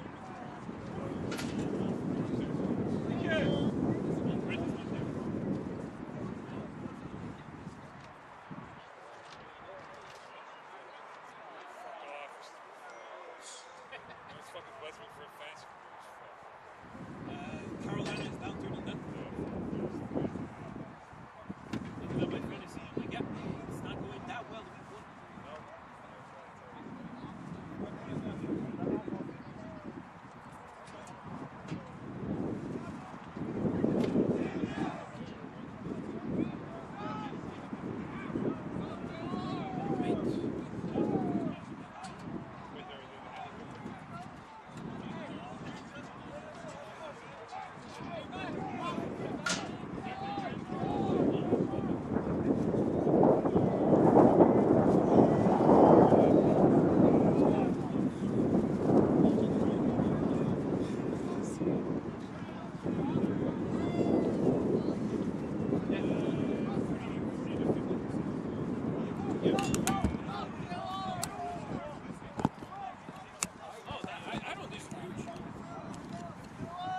Is it going to rain or no?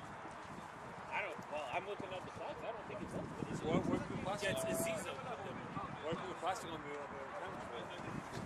Oh, yeah, it's like, oh, okay, it was on the camera. I was like, I'm like, why is it? Alright, so fold the right lever. Hold the right lever. Wait for the left.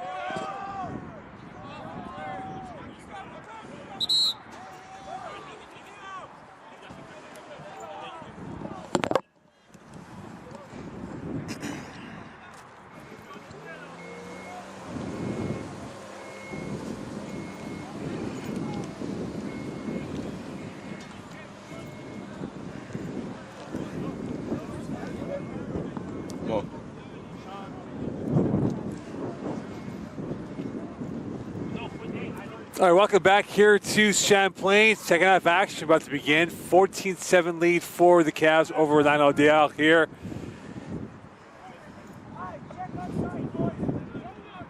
On this Sunday afternoon. All right, Brent, second half. The big storyline, talking point now, is that Jaden Edgehill will not be available for the remainder of the game, which is a big loss for the Cavs offense here.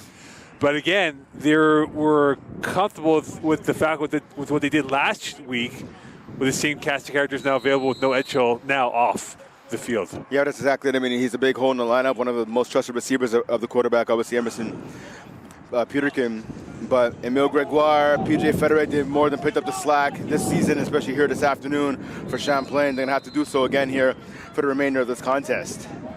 So the Cavaliers will begin their next drive at around the 33-yard line or so with a 14-7 lead. They're nursing that right now going towards the second half. What's the key for the Cavaliers to kind of give themselves a little bit of gloss with the scoreline being up by 7?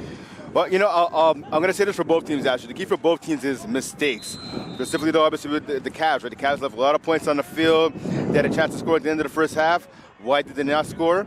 It's because of penalties. They took too many penalties at the end on their final drive. They pretty much took them out of at least what would have been better field goal range. We saw the field goal attempt there at the end, but it would have been at least 20 to 30 yards closer if not for the penalties. And you have to imagine if it's going to be that closer, the Cowboys would have had a chance for a touchdown. First attempt from the 34. Peterkin handoff. Ralphs, or Sean Gordon stopping, bouncing out to the left side. Gordon tripped up. Well played by the front four of Lanaudière. This time it is Dufour coming in on the tackle as the ground game has been tripped up, glitched up by the Lino front seven so far in this ball game. Well, we've seen at different points with the ball game, the Cavs have had, success with the run. You can't blame Gordon for kind of going against the grain and cutting back. We saw him and Ralph, Jaden Ralph, have a lot of success doing that in the first half.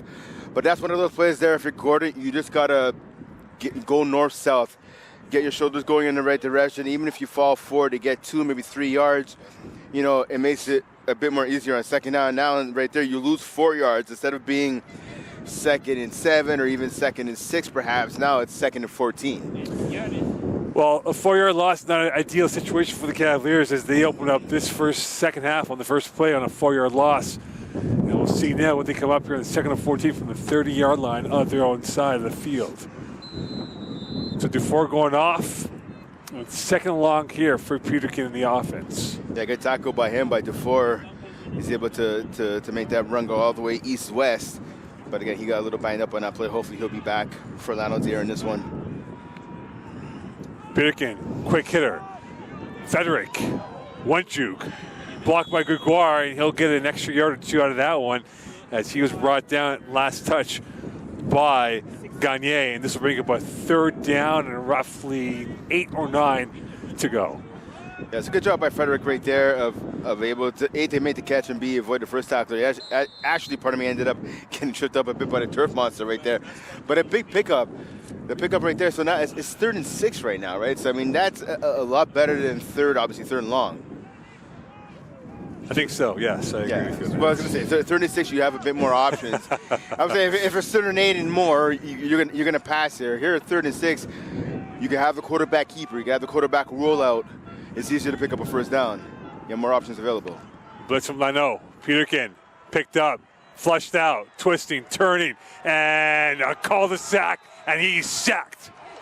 Brought down by Feltin, and the blitz comes up with the goods, and now a 3 and out for the Cavaliers, and that possession was a disaster from jump to present. Yeah, and Peterkin right there. We saw, so that's a replay of what happened last week where he ended up scrambling over the place and rolling backwards and pretty much rolling right into a sack. Last week we saw that against Drummondville. He did that right there on that play. He should have just either thrown the ball away or just commit to a side. If you're going to roll to your left, go to your left. He has the speed to get the corner and turn it upfield. I'm not saying he would have necessarily picked up the first down, but you don't want to take that big sack because now it went from 3rd and 6 to 4th and 25. It was a 19-yard loss on that sack, and you wonder if Champlain might give up the 2. And they'll punt this ball away, almost blocked. Great field position coming up for Lanaudière. And this is a return of about 4 or 5 yards, courtesy of Belanger. And now the Cavaliers are kind of hemmed in their own territory, Brent, with this great field position for Lanaudière as they will get the ball at around the 43-yard line. And that's what I'm saying. That's where that sack comes into play, right? You have a 19-yard loss. That means you're punting it back to your opponents around midfield. And we saw a good return right there by Lanaudière. Credit right there to number 19, almost coming up with the block there. Maurice Huppé almost came with maybe a foot or half a foot away from blocking that punt. Dulac still at quarterback. And now his first play of the second half.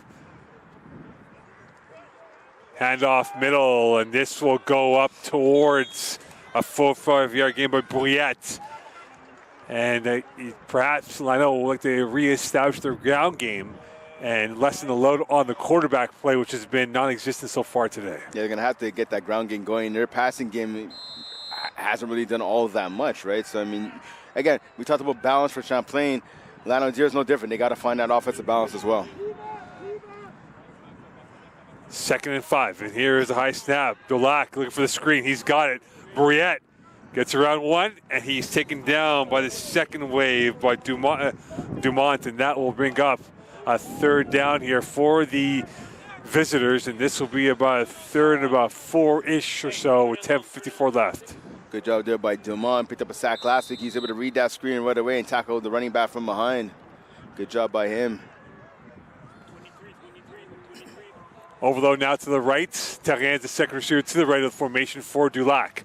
4 down linemen for the Cavaliers, 7 in the box for the home side. Dulac going to the far side. That is caught short of the 1st down and caught by Gorgou, and this will bring up a 4th down here for Lano. And decision time for Alexander Fox, and it appears he's going to go for it, keeping the first team on the field. Yeah, Gorgou only player for touchdown for Lano there last week. Good tackle there by Grimard. So now 4th and long here, kind of in no man's land. Too far for the field goal, but you're still in the offensive end. So you want to keep this drive going. Are they trying to draw them off sides? That could be it as well. Dulac. They did it earlier in the game, right? So the Cavs going to have to be disciplined here. And it appears they are going to try to draw them off sides and take the penalty here, Brent. So they take the penalty to try to play the field position game, as on a 4th and 3 from the 37, they weren't confident enough to go for it, Brent. And you have to wonder, if you were them, would you try to go for it, because it's early in the second half, only down by a score? I would have went for it for sure. Again, yeah, you're right. You're on the road. You're down only by a touchdown, right? We've seen how the first half went, right? Lanaudière made a plethora of mistakes, but the Cavs weren't able to capitalize all that much, right? They capitalized, obviously, to get their second touchdown of the game, but that's pretty much been it. We've seen the Cavs make some mistakes of their own. If I'm Alex Fox right there and Lanaudière, I'm going for it. Worst case scenario, you don't get it, you get the ball back to your opponents. You rely on your defense to make a stop. Blanchard's about 6 yards deep in his end zone. And here is the punt. And this is going to go towards the far side. And Blanchard will get it on the hop, flagging the play. No yards will be called, and he's brought down by 3 Lano players. And Champlain will get a few more extra yards, and they'll go back on their second drive of this second half. Still 14-7 lead. You see an injured Lano player taking a knee in front of his sideline. Looks like could be he's grabbing his ankle, so the match is probably either ankle or maybe a calf injury. So he's grabbing part of him just above his ankle. I'm not sure who that is, but a decent return right there, obviously, for the Cavs. So now, listen, your defense comes out, you got to stop. You didn't do anything your first offensive drive. You get a chance to kind of collect yourself on the sideline and get a new game plan going. Let's see what they come out with here. I mean, they've had some effectiveness on the ground. First down now, 1st and 10. Obviously, the defense is assuming it's going to be a run. Do you maybe stick with the run, or do you do a play action fake, get your quarterback to roll out the pocket and see what he can do, either on the ground itself or through the air? And that injured player appears to be number 7 for Lanaudière, and Gabriel Gagne hopping his way to the sideline. So with that, again, no Gene Edgehill. They have a overload now to the left. They have a 5-pack of pass catchers to the left of Peterkin. And here is a catch by Gregoire, and he will get around 2 and might be back to the line of scrimmage, as he was brought down by the 3rd line of defense for Lano and Dufault. And that's not on Gregoire right there. That's on the offensive players around him. That's on the receivers around him. They have to block. If you're calling a hitch pass, it's reliant. Same thing as the screen. It's reliant on the players in front of you making blocks around where you catch the ball, and especially downfield, right? No one blocked for Gregoire right there. He was lucky to pick up a yard on that play. Very lucky to pick up a yard on that play, using the guile to get up there. And now bring up a 2nd and 9 here for the Cavaliers. 8:35 left in this third quarter play. Quick hitter, Frederick this time. And he will get a first down, flagging the play. And that might be before the first down conversion. So this will push him back indeed. But what will be the down counter, though? That's the key for the Cavaliers. Yeah, absolutely right, Mo. So the penalty is huge right here. Obviously, it's gonna go against the Cavs. Is where it's gonna be called. Like you're saying, obviously, it's before the first down. Good move by Frederick, by the way. Despite the hold there, he was able to break free and pick up some good yak yards, looking like a young Debo Samuel right there. But obviously, again, the penalty once again, discipline coming back to bite the Cavs. Second down for the Cavaliers coming up here, and they're going to move them back. 8:24 left in this third quarter of play. So Champlain, as you said before, Brent, stuck in cement at times here. And right now, this offense has been held in check by a very feisty Lano defense this afternoon.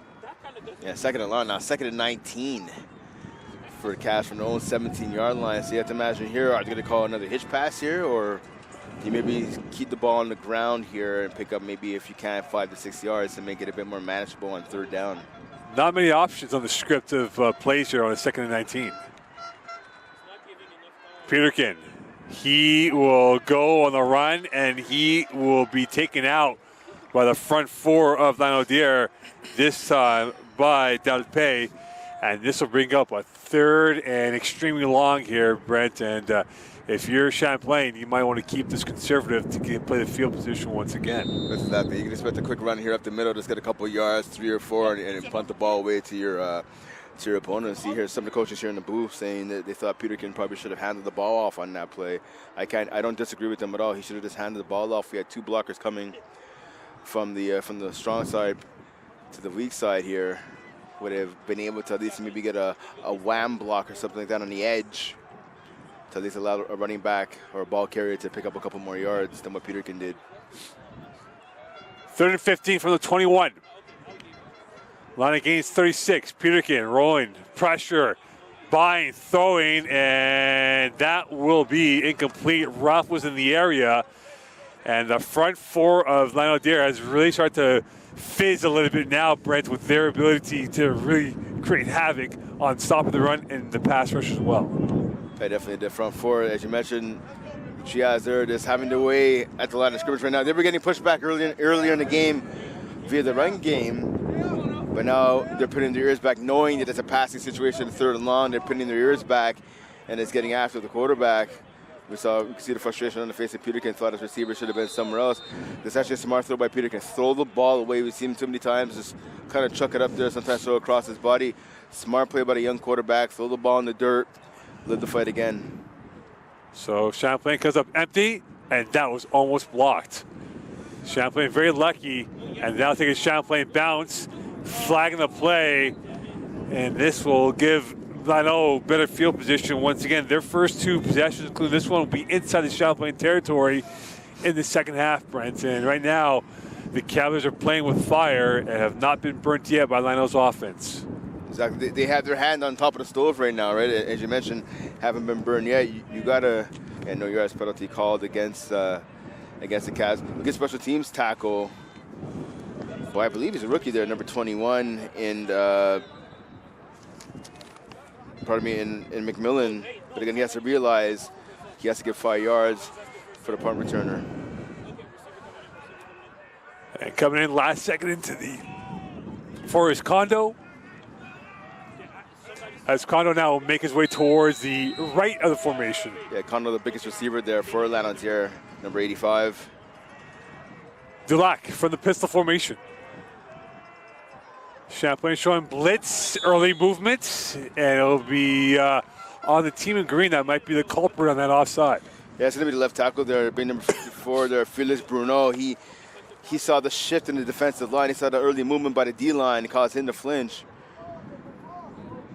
Might be a little closer, though. And this will move back 5, so we 1st and 15 from the 48. Yeah, so go back to your previous point, though, Mo, about playing with fire right now. Again, you're punting the ball back to your opponent. Without the penalty helped them out, but pretty much Lanaudière got the ball back in the Cavs into the field. If you're Champlain, you can't keep giving the ball back so deep in your own territory to your opponents. From the 48, 1st and 15. Champlain showing blitz, and another offside call. And they're going to move him back 1st and 20. This is almost like 1st and Joliet. Yeah, you see the frustration on the face of head coach Alex Fox, along with the rest of his staff right there. 2 back-to-back false starter procedure penalties, if you will, going against Lanaudière. That's his discipline right there. You know when the snap count is. It doesn't matter what the D-line is doing or the linebacker is doing up in front of you. You know when the snap is going to happen, whether it's on set 1, 2, or 3. There's no excuse to jump off sides 2 plays in a row if you're Lanaudière. So without getting a playoff on this drive, they are down 2 penalties of loss of 10 yards. Another high snap. Here's a swing left. Plenty of space, a drop ball. Brouillette did not look confident on that swing pass from Dulac. And that will bring up a 3rd and 20. And they'll bring in some more pass catchers as Victor Joang will come in for Lanaudière. And you can see Brouillette, he's mad at himself right there, because if he would have been able to make that grab, he would have had one defender to shake, and now it's a linebacker in number 6, Aguelo, who was coming down. If he was able to get past that linebacker right there, Brouillette would have had more than enough for the first down. He would have had about 20 yards of green space all to himself right there. 2nd and 20 coming up here. Another blitz, and Levasseur will be called for the offside. As Levasseur size 8s were ahead of the football, and that will bring up 5 free yards for Lanaudière. Will be 2nd and 15 coming up here from the 48. Yeah, Levasseur was coming in, I believe, as well. Number 22 was coming in there. Machonis, he was coming off the edge there. Yeah, so the Cavs are showing their cards. It's a little too early there. So now 2nd and 15, so they're bailing out Lanaudière right here. 2nd and 15, obviously, just a little bit easier than 2nd and 20. So now if you're Lano, you could actually stick with the run here on 2nd down. Margins started to tighten in this game here with the clock shrinking down to 5:25 left in this 3rd quarter. Dulac looking, throwing, incomplete, and a flag again. And this is going against the Cavaliers, as Joanne was the intended target, and he might have been hand-checked by the Cavalier DB. So they're calling Nick Cardinal, number 23, for the PI. I don't agree with that call. Cardinal had tight coverage, but he wasn't impeding the receiver at all. There was no hold. I was watching. He didn't have his hand, wasn't grabbing the back of the jersey. He had a hand on his back, which was allowed, but he wasn't impeding the progress of the receiver. So with that, it went from 2nd and 20 to now 1st and 10 for Lanaudière, and this will be now at the 35-yard line of the Cavalier territory, from square one pretty much. So let's see now with the fresh set of downs, can Lanaudière finally get the ball into the end zone for the 2nd time today, or did Cavs defense make yet another stand here? A gulf of 7 points separates Champlain and Lanaudière. Dulac, clock is rolling. Dulac looking for options to work with. Another handoff, Brouillette flagging the play, and this will be a hold against Lanaudière. So right now, we've not really had a smooth sail here, Brent, of play, and this will be another penalty in this game. Yeah, we've seen a lot of penalties by both teams here. And maybe the 2nd half break, maybe we're to the detriment of both sides right here. So penalty right there. That was, I believe, yeah, an offensive line there. So a nice tackle though, despite the hold made by Baptiste Audouin, number 4 for Champlain. They're gonna put it in. This is a smart play here, pushing back 10 yards. 2nd and 20 from the 45 coming up here for Lanaudière. Good call right here. Telling in the motion man to the right. Dulac, play action, going deep, corner, incomplete. Tetreault was the closest one. Joanne was the one intended on that play. And this will bring up a 3rd down. You have to wonder if maybe the wind might have controlled that ball, as it had a lot of meat on that pass and it was too much off its target mark. Yeah, the wind definitely looked like it trapped that ball and it caused it to go a little bit off target. I'll tell you what, I talked about infield being the happiest person here at Seaway in the first half. Nick Cardinal has to be the happiest person, at least in this 3rd quarter right now. He totally lost the receiver on that one. He had no idea where the receiver was. Lucky Tetreault came over the top and was able to make sure the receiver couldn't get to the ball. 4:34 left in this 3rd quarter. Another drop by Brouillette, and he will get about 6-7 on that run. And this will be, with 4:20 left here, a 3rd down coming up here for the visitors, and clock is rolling. A fierce rivalry between these two teams. Champlain looking for their first ever win against Lanaudière on this field. You see Lopez Leon, the snapper. He's having trouble. He's getting the snaps a little high there. Another high snap. Dulac going to the far side. That is caught, and that will be short of a first down. And caught by Paquette with 3:42 left here in this first half, in this third quarter, that is. Yeah, when I brought that up, as I mentioned, Dulac, he's had to either catch the snaps around his head, around his helmet, or sometimes he's had to jump up on a couple of those snaps, and that just delays the player, right? I mean, some of these are timing routes, right? You're running with your receivers, and the fact that he's having to make sure he gets a snap again, and some of them are just a little bit high, not too high, but still, it throws off the timing of the play by a second or two, and that makes a difference sometimes. We saw in that pass right there, a good job of rallying to the ball by the Cavs defense, coming down with the tackle and forcing a punt. Because I know pinned them deep. Champlain has not really got going yet. They've had a big flat with their offense, and a timeout called by Lanaudière, and Fox is not happy about that because these timeouts are going to be crucial in the fourth quarter, Brent, with this being a one-score game going towards the final 3:21 before the fourth period arrives. Yeah, that's definitely, you got a deep period timeouts. We saw that being a little bit of an issue last week. So again, Alex Fox obviously not happy. I guess it was the alignment, or some players weren't sure who was on the punt coverage unit and who was off. Obviously, injuries happen during the game. We've seen injuries on both sides in this contest, so that obviously sometimes trickles down to special teams as well, right? You have a player who's on that punt coverage is not able to get onto the field, and sometimes in the heat of the moment, you kind of forget, oh, I'm supposed to be the one replacing him, or even sometimes the coaches might be like, okay, you have to replace this person. So obviously, I'm not going to say a waste of time out, because obviously it's going to pay off in the sense you have the red alignment now, you have who you want on the field, but again, that time out could definitely be used better at the end of the game, potentially for Lano. Well, Champlain played punt safe on this kick coming up by Lanaudière. And this will be a punt safe over here. And that was diagnosed and destroyed by the Cavaliers on that fake punt.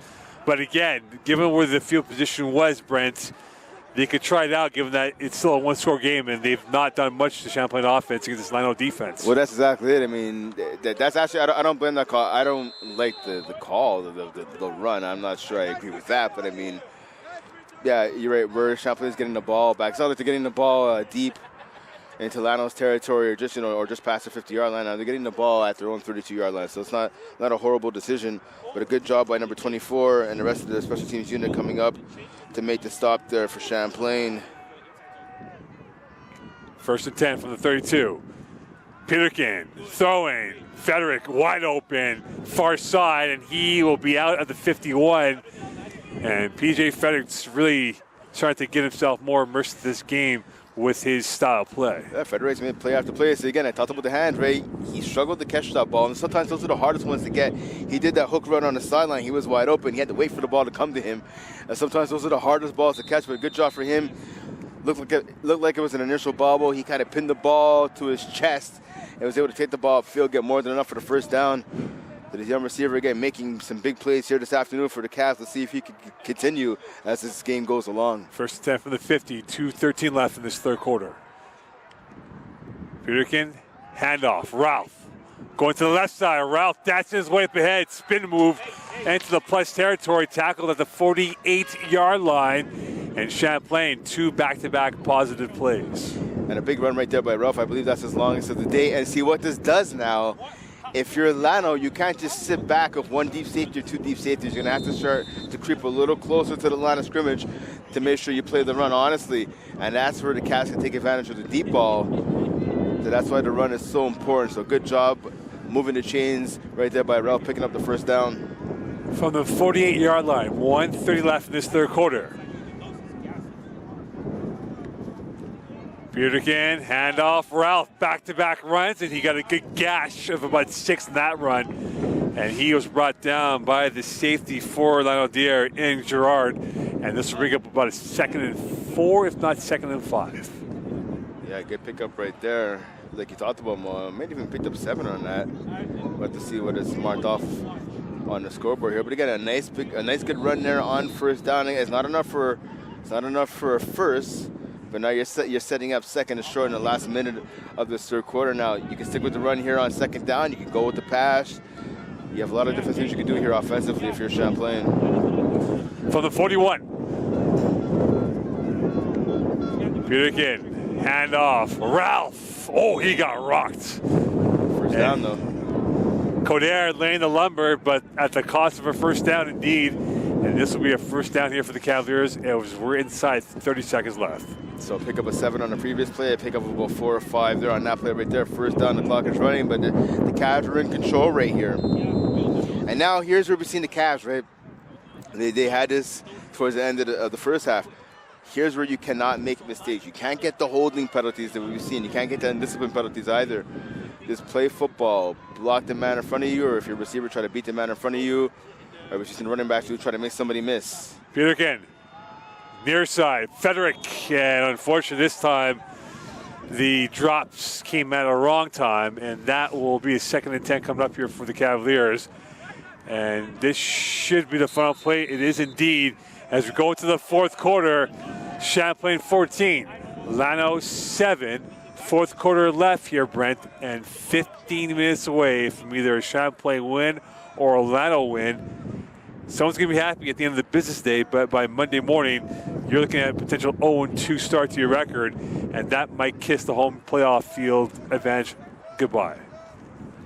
Yeah, definitely. I mean, falling 0-2, that hole is that much bigger to climb out of for either side. So obviously both teams are trying to make sure that it's not them who has that 0-2 record attached to their names. And unfortunate job right there by Frederick. He made a nice move to beat Coderre. Frederick with the out route there, just couldn't hang on to the ball. Again, I saw his eyes. It looked like he was thinking, okay, I got to make this catch, and where am I going as soon as I catch the ball? Can I get past the defender? You got to make sure you secure the ball first. All the young receivers out there, make sure to take note of that. But overall, it's been a really good game for Frederick. Hopefully that one drop right there doesn't jinx him for the rest of the game, because he's been spectacular so far here this afternoon. Peterkin has a 3-pack to his left. Ralph in the backfield. Sassy is the second receiver to the right. Peterkin avoids the sack, avoids the second sack, spin move, and somehow he got about 3 yards on that play. He was dead to rights by the front four of Lanaudière. It was a complete jailbreak, and somehow ends up being 2nd and 7 coming up here. This is why you have Emerson Peterkin on the team. He's phenomenal, able to use his legs to keep players alive. We saw a number of players. Dufour was in there. Bourgoin was in there. A couple other guys able to at least make somewhat of a positive, able to pick up 3 yards when he could have been dropped for about 7 or 8 right there. So good job by the quarterback of keeping the play alive in the pocket. But the big boys up front are going to have to do a better job of giving their quarterback some time to throw. 3rd and 7 for the 35 for the Cavs. Pressure picking up by the front four of Lanaudière. They've really controlled the narrative in that position. Sassy caught short of a first down, and that'll bring a 4th down here from the 33-yard line, roughly, or not 32-yard line. And decision time here for Sean Main and his offense. Does he go for it? Does he put the ball away and play defense? So let's say right now they're keeping the offense on the field. I want to say, so nice catch right there. We saw about the young Sassy making that grab. He had a defender right in his back pocket, and that was Felix Antoine Coderre. We mentioned his name a lot, number 2 for Lanaudière. Credit to him as well, not getting a PI call right there. He made contact with the receiver, but he didn't give him much of a nudge or anything. Is able to kind of just wrap up and make the tackle there, keeping the receiver short of the first down. So now big 4th and 2 here. This could be the game right here. I know it's early in the fourth quarter, but if the Cavs are able to get the first down and score on this drive, this could do it for Lanaudière. Eyeball to eyeball, blitz from Lano. Peterkin, incomplete. Frederick, one hopper, and Lano will come up with the turnover. And this still remains a 1-score game between these two sides. Yeah, that's just unfortunate right there. Frederick was open. He found an opening in that zone. That's on Peterkin. He has to get a better pass off. I understand he's trying to throw low to Frederick, but you have to get it a little higher up, because again, if we see Peterkin come over right now to the sideline to Frederick and say, my bad, the receiver was open on that play. That was just on the quarterback. He has to get a better pass off.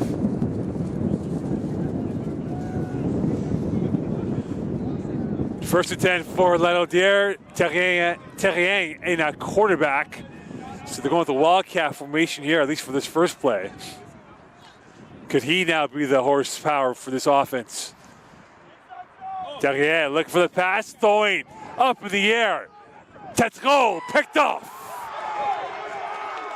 Tetreault now into the plus territory, and he goes out of bounds. And a massive play by the Champlain defense, and a flag on Tetreault for the OC. A bad pass there by Terry. He's a receiver. He has no business throwing that pass. So let's be honest. But again, the lack of quality quarterbacking, unfortunately for Lanaudière, causes you to have to run a wildcat formation more often, I guess, than you would like. And it's an ill-advised pass right there. Tetreault for big grab, former receiver there playing DB, able to come up with the INT right there. But again, undisciplined penalty. You get to the bench, you're showing off your dance in front of the bench, talking some smack. The referees are waiting to throw that flag, and Tetreault right there, he has to be smarter than that on that play. Again, a great INT by him, but then to take a 15-yard penalty is foolish. And right now, could the Cavaliers punish Lanaudière on another INT? They're +7 right now on points off turnovers. And here is Tashawn Gordon, who will get about 6-7 yards in that play. And that's the difference right now, Brent. You think about that INT that they had in the end zone by Cardinal. They scored a touchdown, and now if they score here, this might be the insurance policy that they're looking for in this fourth quarter. Well, that's what I was saying before. If they would have got it on that 4th and 2 try, that would have obviously pushed the ball down the field a little bit more and trying to get into the end zone. Right now, it's such a tight defensive game. You have to imagine that the next touchdown, if Champlain scores it, they're going to be on their way to victory. Again, still a lot of football left, so we'll have to see what happens. Clock is rolling. 11:13 left in this fourth quarter. Blitz, handoff to Sean Gordon, and he will be very close to a first down, if not at the first down marker, as referee looks back at the stick to see where he's positioned compared to where the ball is. Yes, I believe he's going to be about half a yard short.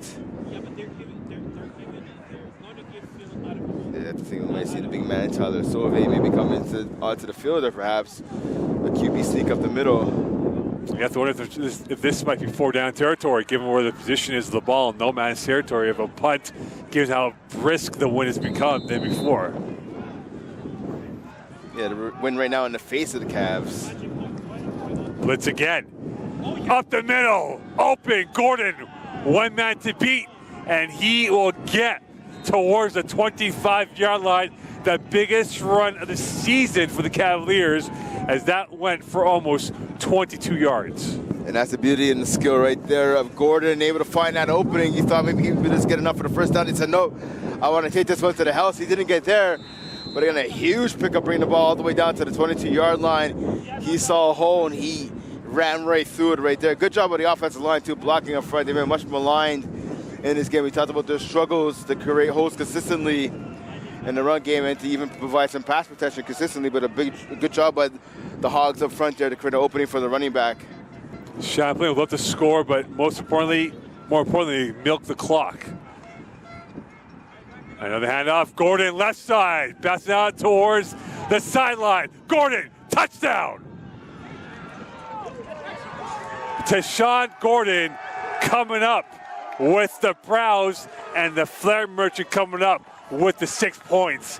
And now the Cavaliers are up by a score of 20-7. Yeah, good. Again, great vision and speed and power right there shown by Gordon. Muscling and running his way into the end zone. Good block, too, at the goal line by Carlucci. The young wide receiver making sure his running back got in. We see it getting a hug there on the sideline from Carl Santana as well as Jaden Edgehill. Giving their props to the receiver. Again, great block downfield. Again, helping the running back get into the end zone. Another great run by Gordon. The Cavs extend the lead, and I think that might have been a knockout blow right there against Lano. 21-7 lead, 9:28 left. And right now for Lanaudière, the track is starting to become shorter, and the Cavaliers looking like they are in pole position to punch their passport to victory with this 2-score lead. Yeah, and that's the balance that I'm talking about, right, in this offense. When you want to put a game away when it's in the fourth quarter, you have to be able to run the ball, no matter whether it's a hot sunny day, a monsoon like last week, a ton of wind like this week, or the snow that's going to be coming in October, right? You have to be able to run the ball effectively, and that's what the Cavs did right there, and that's why the Cavs extended their lead 21-7 with 9:28 remaining in the contest. Great job by the offensive line and the play calling, and obviously the running backs for Champlain. And for the Lanaudière attack, it has been a fruitless trip or two, only scoring 7 points, and for the season, Brent, they scored only 16. Yeah, I mean, they scored 9 last week. They're not even there yet, right? So, I mean, credit to this Cavs defense. And the ball's going to roll about. That's a penalty right there. And this will go in favor of Lanaudière, so they'll get some yards without having the clock really expire. And now a chance for Lanaudière. This could be the truth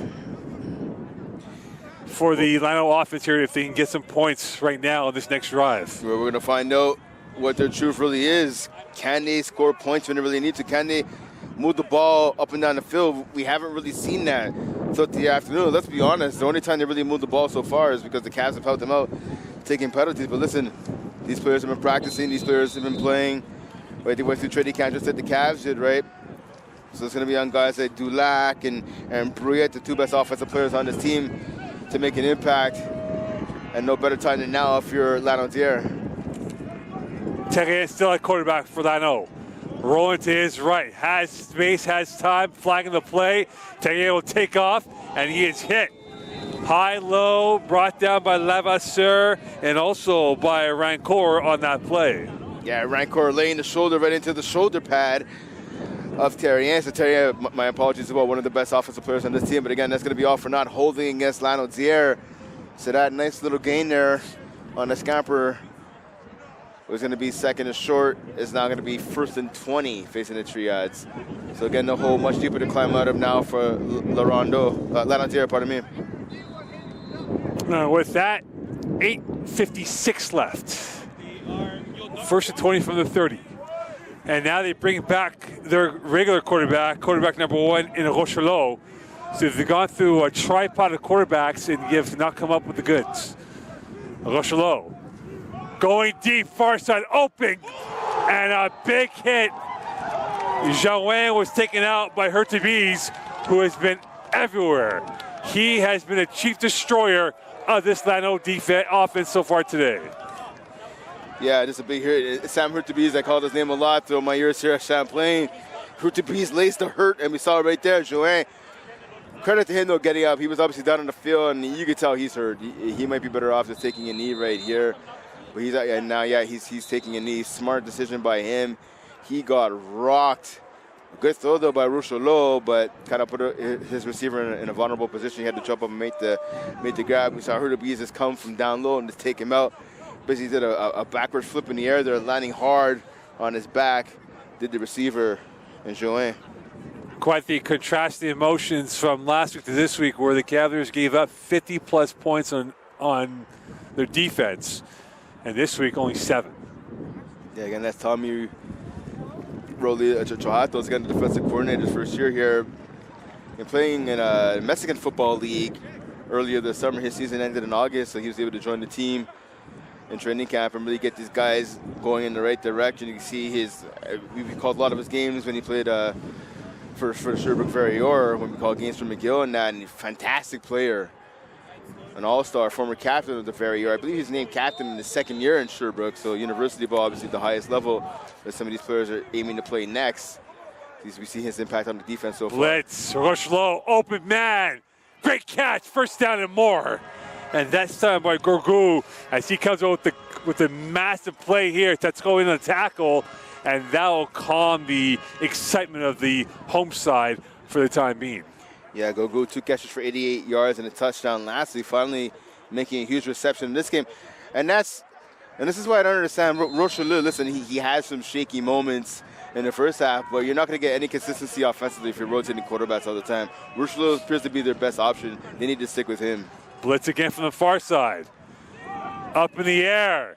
Tetsuko, second INT. He's been a poacher of the ball, and here he comes with a massive play, flagging the play as well. So Tetsuko, a big grab right there. If you're Isaac Paquette, the intended receiver number 13, you have to fight you have to become the defensive back on that play and try and knock the ball down.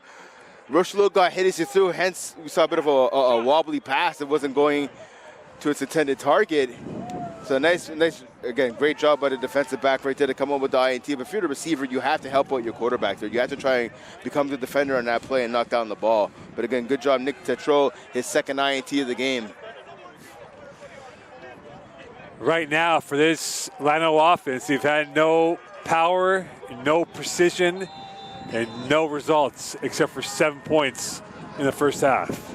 And that penalty after the play, that goes, or during the play, I should say, that goes on Lanaudière. So a couple extra yards there, 10 extra yards for Champlain. Maybe 15 actually, I believe, for Champlain. So a little extra helping right there for the Cavs. Let's see if they can take advantage of it. 7:35 left. Could the Cavaliers put Lano to the sword? And here is Ralph putting him to the sword in that run. Terrien in on the tackle. And you talk about this running game led by Ralph. In this second half, Brent, he has been a quiet difference maker with his gashing of this Lano front seven. Yeah, injured Lanaudière player taking a knee on the field there. Yeah, Ralph's been effective, Gordon's been effective, and again, this is what staying with the run gives you. You keep on pounding away, you're chipping away. And we finally saw a big boulder break off on the last offensive series by the Cavs, and we see this offensive series as well. Big run there by Ralph.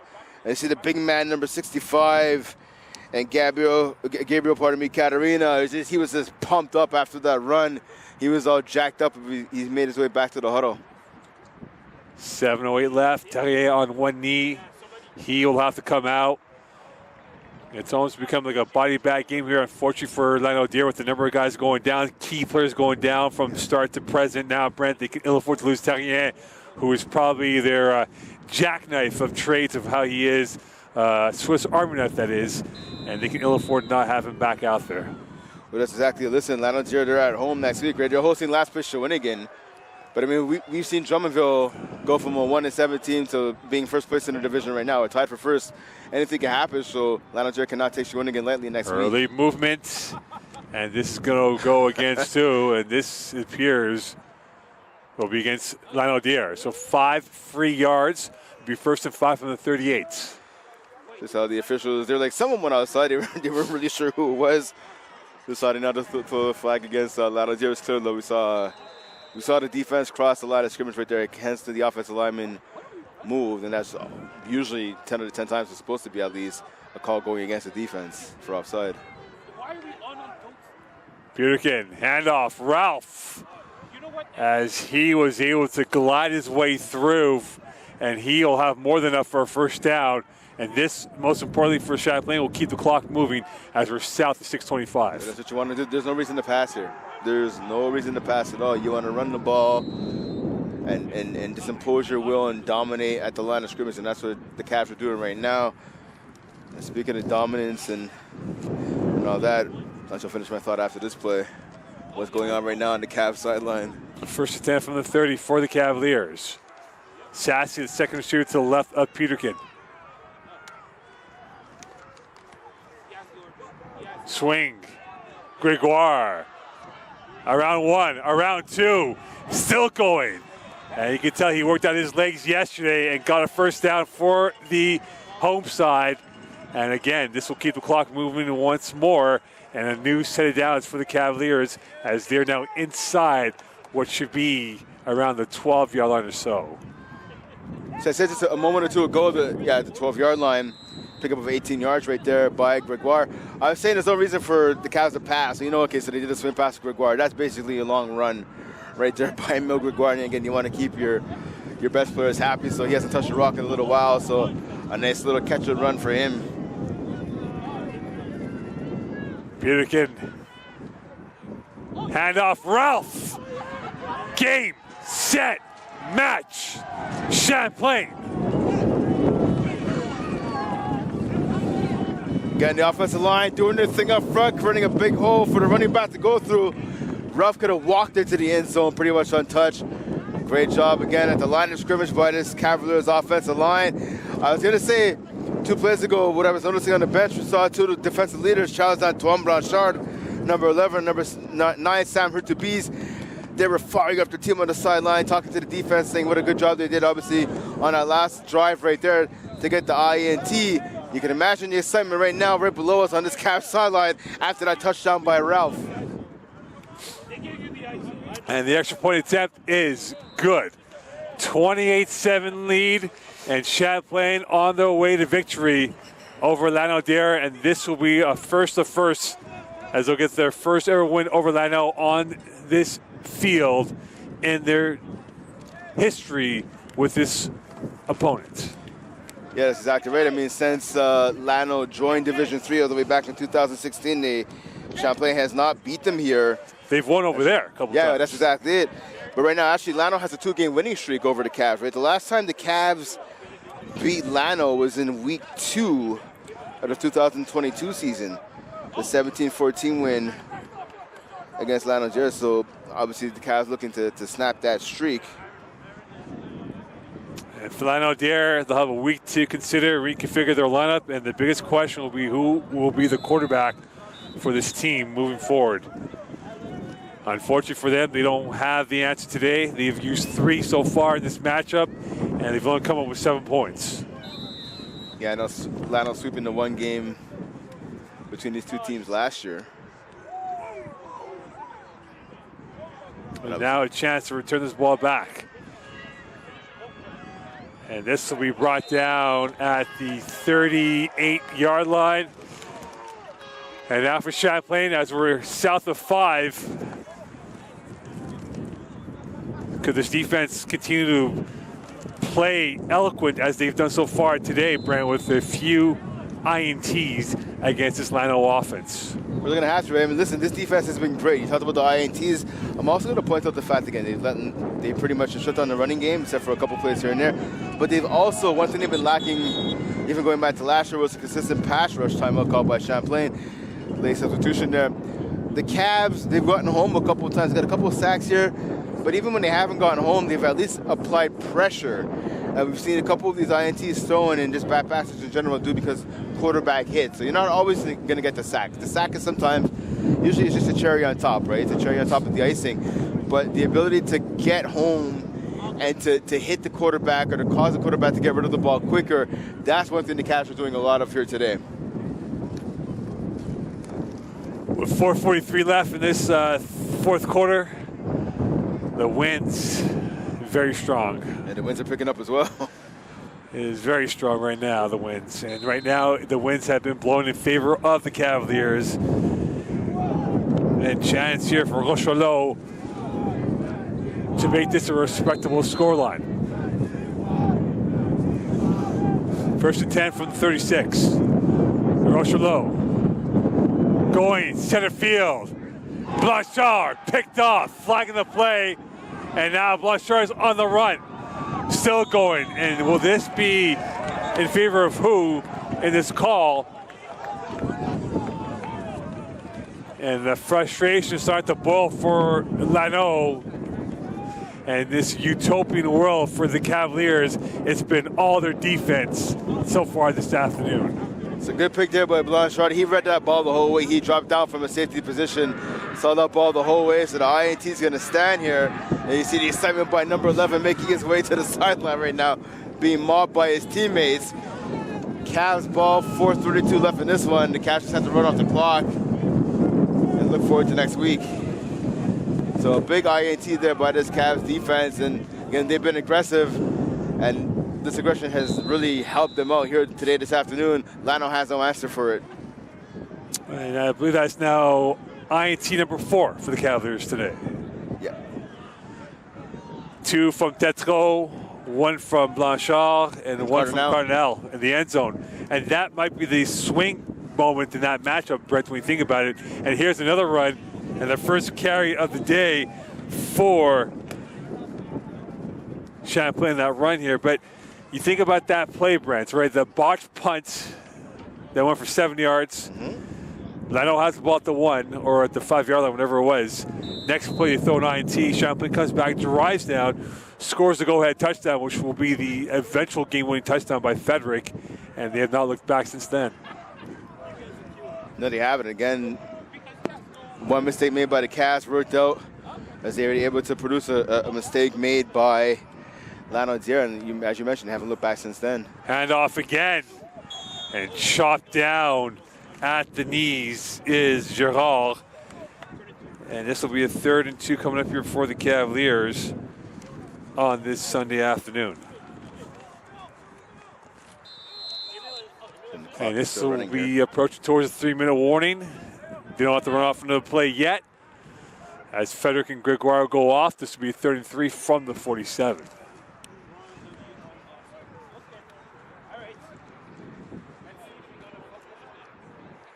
Inside 3, this will be the last play before the 3-minute warning.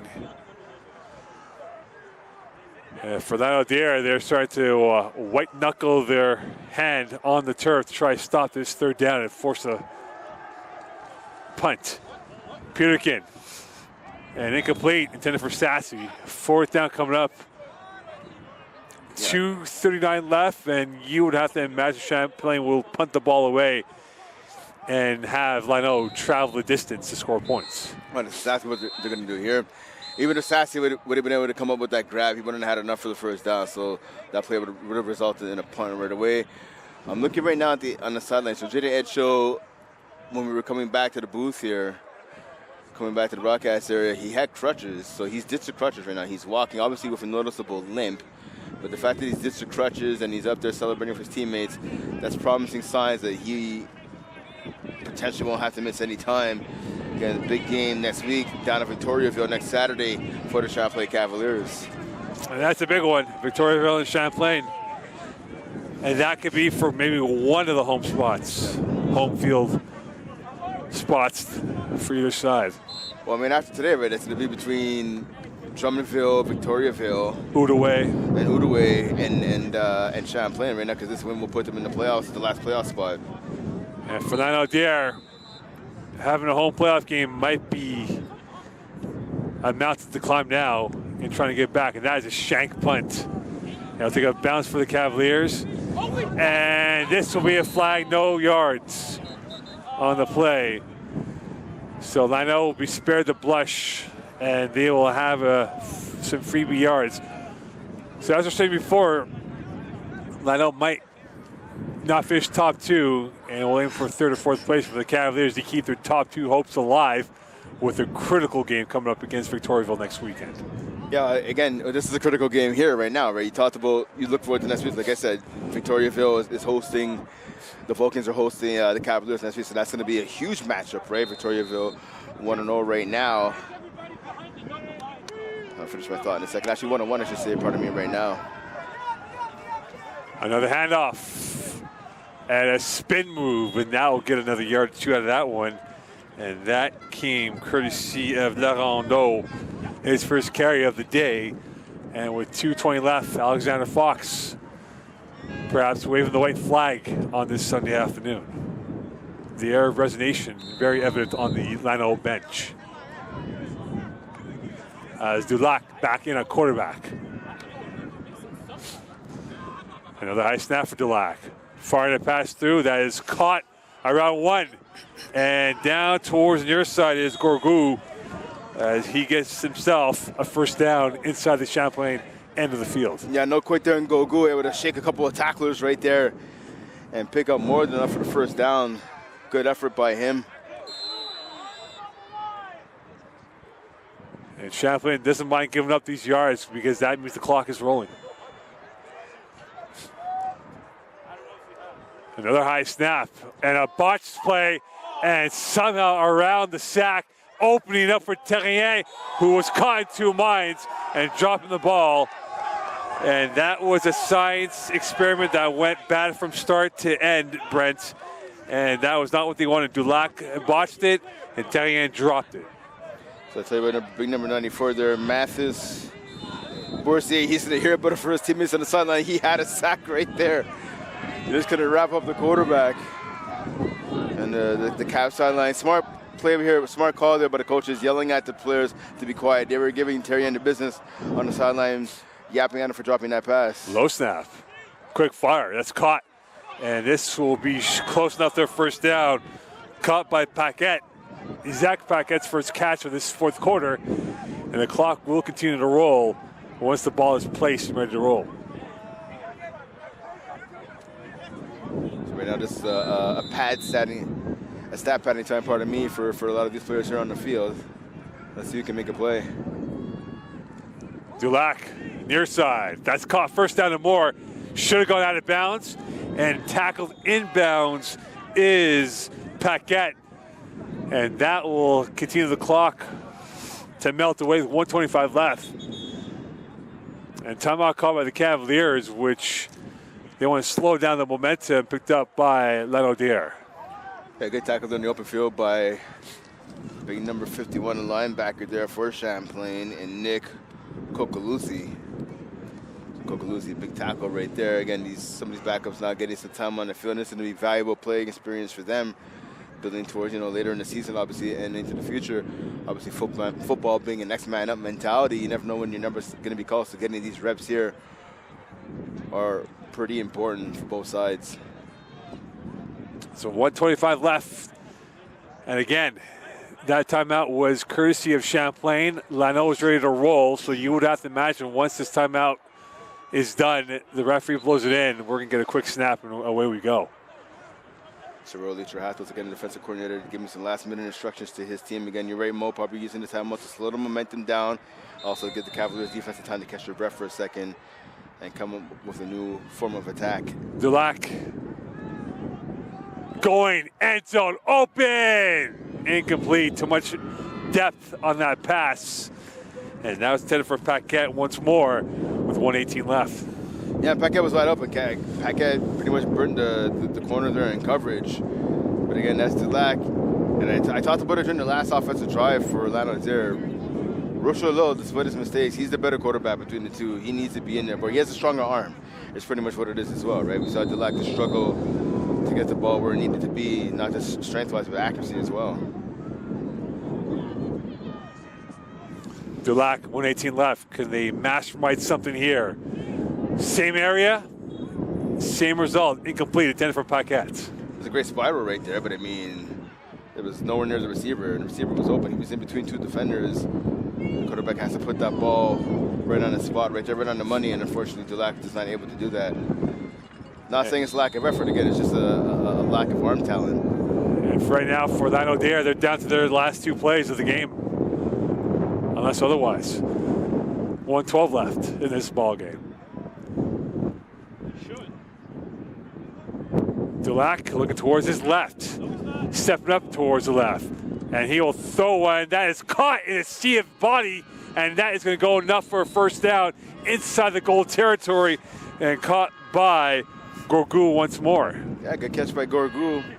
Receiver there, credit to Dulac. He used his feet to keep the play alive there, kind of threaded the needle right there to that pass amongst a couple of bodies right there. Again, good job by Gorgou jumping up, making a catch, and coming down with the ball, surviving the hit. Clock is rolling. 56 seconds left in this ball game. Dulac trying to get this in quickly enough to get it maybe an onside here. Going end zone, touchdown. Gorgou rewarded for his hard work and patience. 28-13 lead, pending the extra point, and most likely an onside coming up here for Lanaudière. Oh yeah, it's going to have to be an onside there for Lanaudière. They're going to try and get the ball back and try to score quick. But again, good route there by Gorgou. He ran that route right behind the defender, made a nice catch. Good throw again right there by Dulac for the second play in a row. It's good accuracy right there, able to find the back of the end zone. You have to imagine the Cavs defense right now, they're mad at themselves for giving up that late touchdown. And the kick is up and good. And a 28-14 lead for Champlain. And now they have one more obstacle to overcome, and that it will be the onside from Lanaudière. And if they do recover that, they can take some knees and head over the hills with a victory in hand on this Sunday afternoon. Yeah, so it's going to be a big play right here. Obviously, like you said, if the Cavs are able to recover what should be an onside kick here, that's going to need the rest of the game away. Obviously, the Triads are trying to get this ball back to keep their slim hopes of making a comeback alive here. 43.3 seconds left, down by 2 touchdowns. We've seen the impossible happen on the football field before, so you never know. You don't want to say it's over till it's officially over, but you have to imagine the hill is pretty high right now in terms of the It's no longer hill, but a mountain for the climb. Yeah, mountain. That's exactly it. It's like Mount Everest right now, proportions for Lanaudière, but anything could happen, right? Well, if that is the example we're using, they're at the bottom of the ravine right now. Let's see how this is. Will they call timeout the Cavaliers to see what's being thrown at them by the onside? And now the moment of truth coming up here for Lanaudière. A squib kick.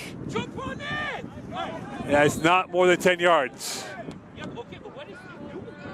So this will be Champlain ball, and now we have knees coming up here for the Cavaliers.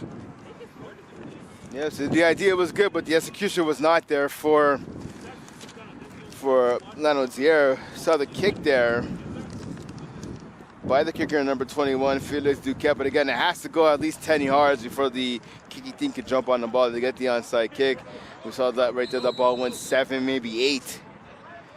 So they're able to jump on the ball, did Lanaudière, but again, the ball did not go 10 yards or more, so hence why the Cavaliers are going to get the ball back here and take a couple of knees to end this one. Well, they bring in Constantino Siandris at quarterback. Siandris in from the Laval area, so he'll get some run right now.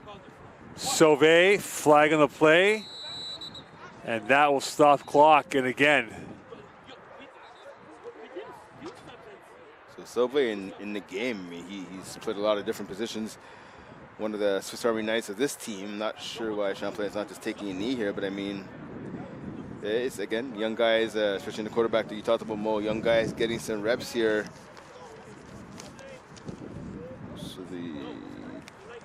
So this will go against Champlain. Yep. Yeah, so Siandris getting a little run as you talked about, the rookie. Siandris getting a run indeed, and I wonder if Champlain will take the knees here to end off this game. 38.5 left.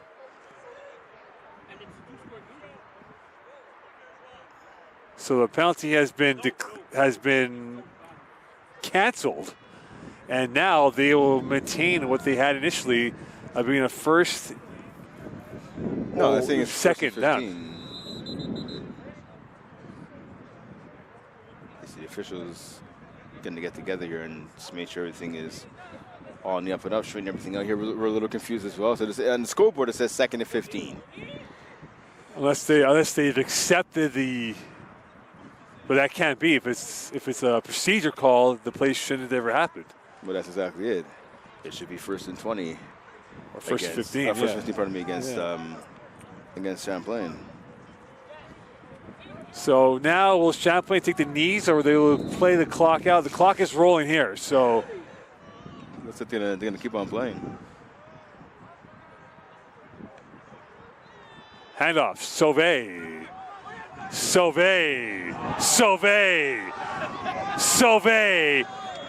The brute strength coming through as he used the dark arts of football to get a first down and to kill off this game.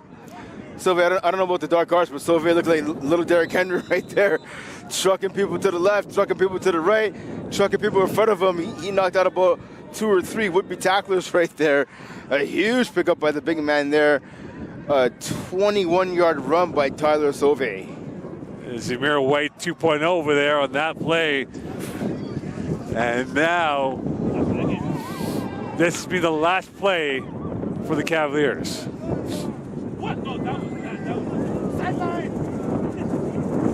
And a catch right there. A first win for the Cavaliers over Lanaudière in this field, and a first win of the campaign. Champlain 1-1, Lanaudière 0-2. Brent, final thoughts of this game? I mean, we're not responsible for giving out game balls, but if we were, I'd want to give 2 game balls right now. First, I want to give it to the offensive line. I'm going to cheat. Offensive line and the running backs for Champlain. We even saw in the second to last offensive player, right there, Sauvé for a 21-yard run. Obviously, the other running backs on this team for Champlain picking up a ton of yardage in this game. And I'm talking about Jaden Ralph and Tyshawn Gordon picking up a ton of yards on the ground, so credit to them in the offensive line. I'd also want to give a second game ball to this defense. We saw a number of interceptions today by the defenders for the Champlain Cavaliers to really give them a chance to hang in this game when they were struggling offensively, and to finally find that momentum and find that gear to help them get some offensive points on the board. So credit to the defense as well for Champlain in this W. Well, that'll do it. Cavaliers win 28-14. Ground game effective. They improved to 1-1. They head down to Victoriaville next weekend. Our next home game at the end of September. On behalf of Brent Bach and the crew here from Cavaliers TV, we'll speak to you soon. Bye for now.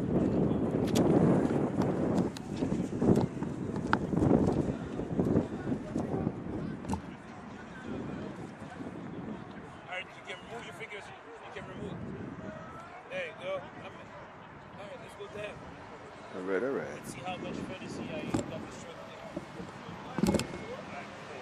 I know. It's crazy. Woo!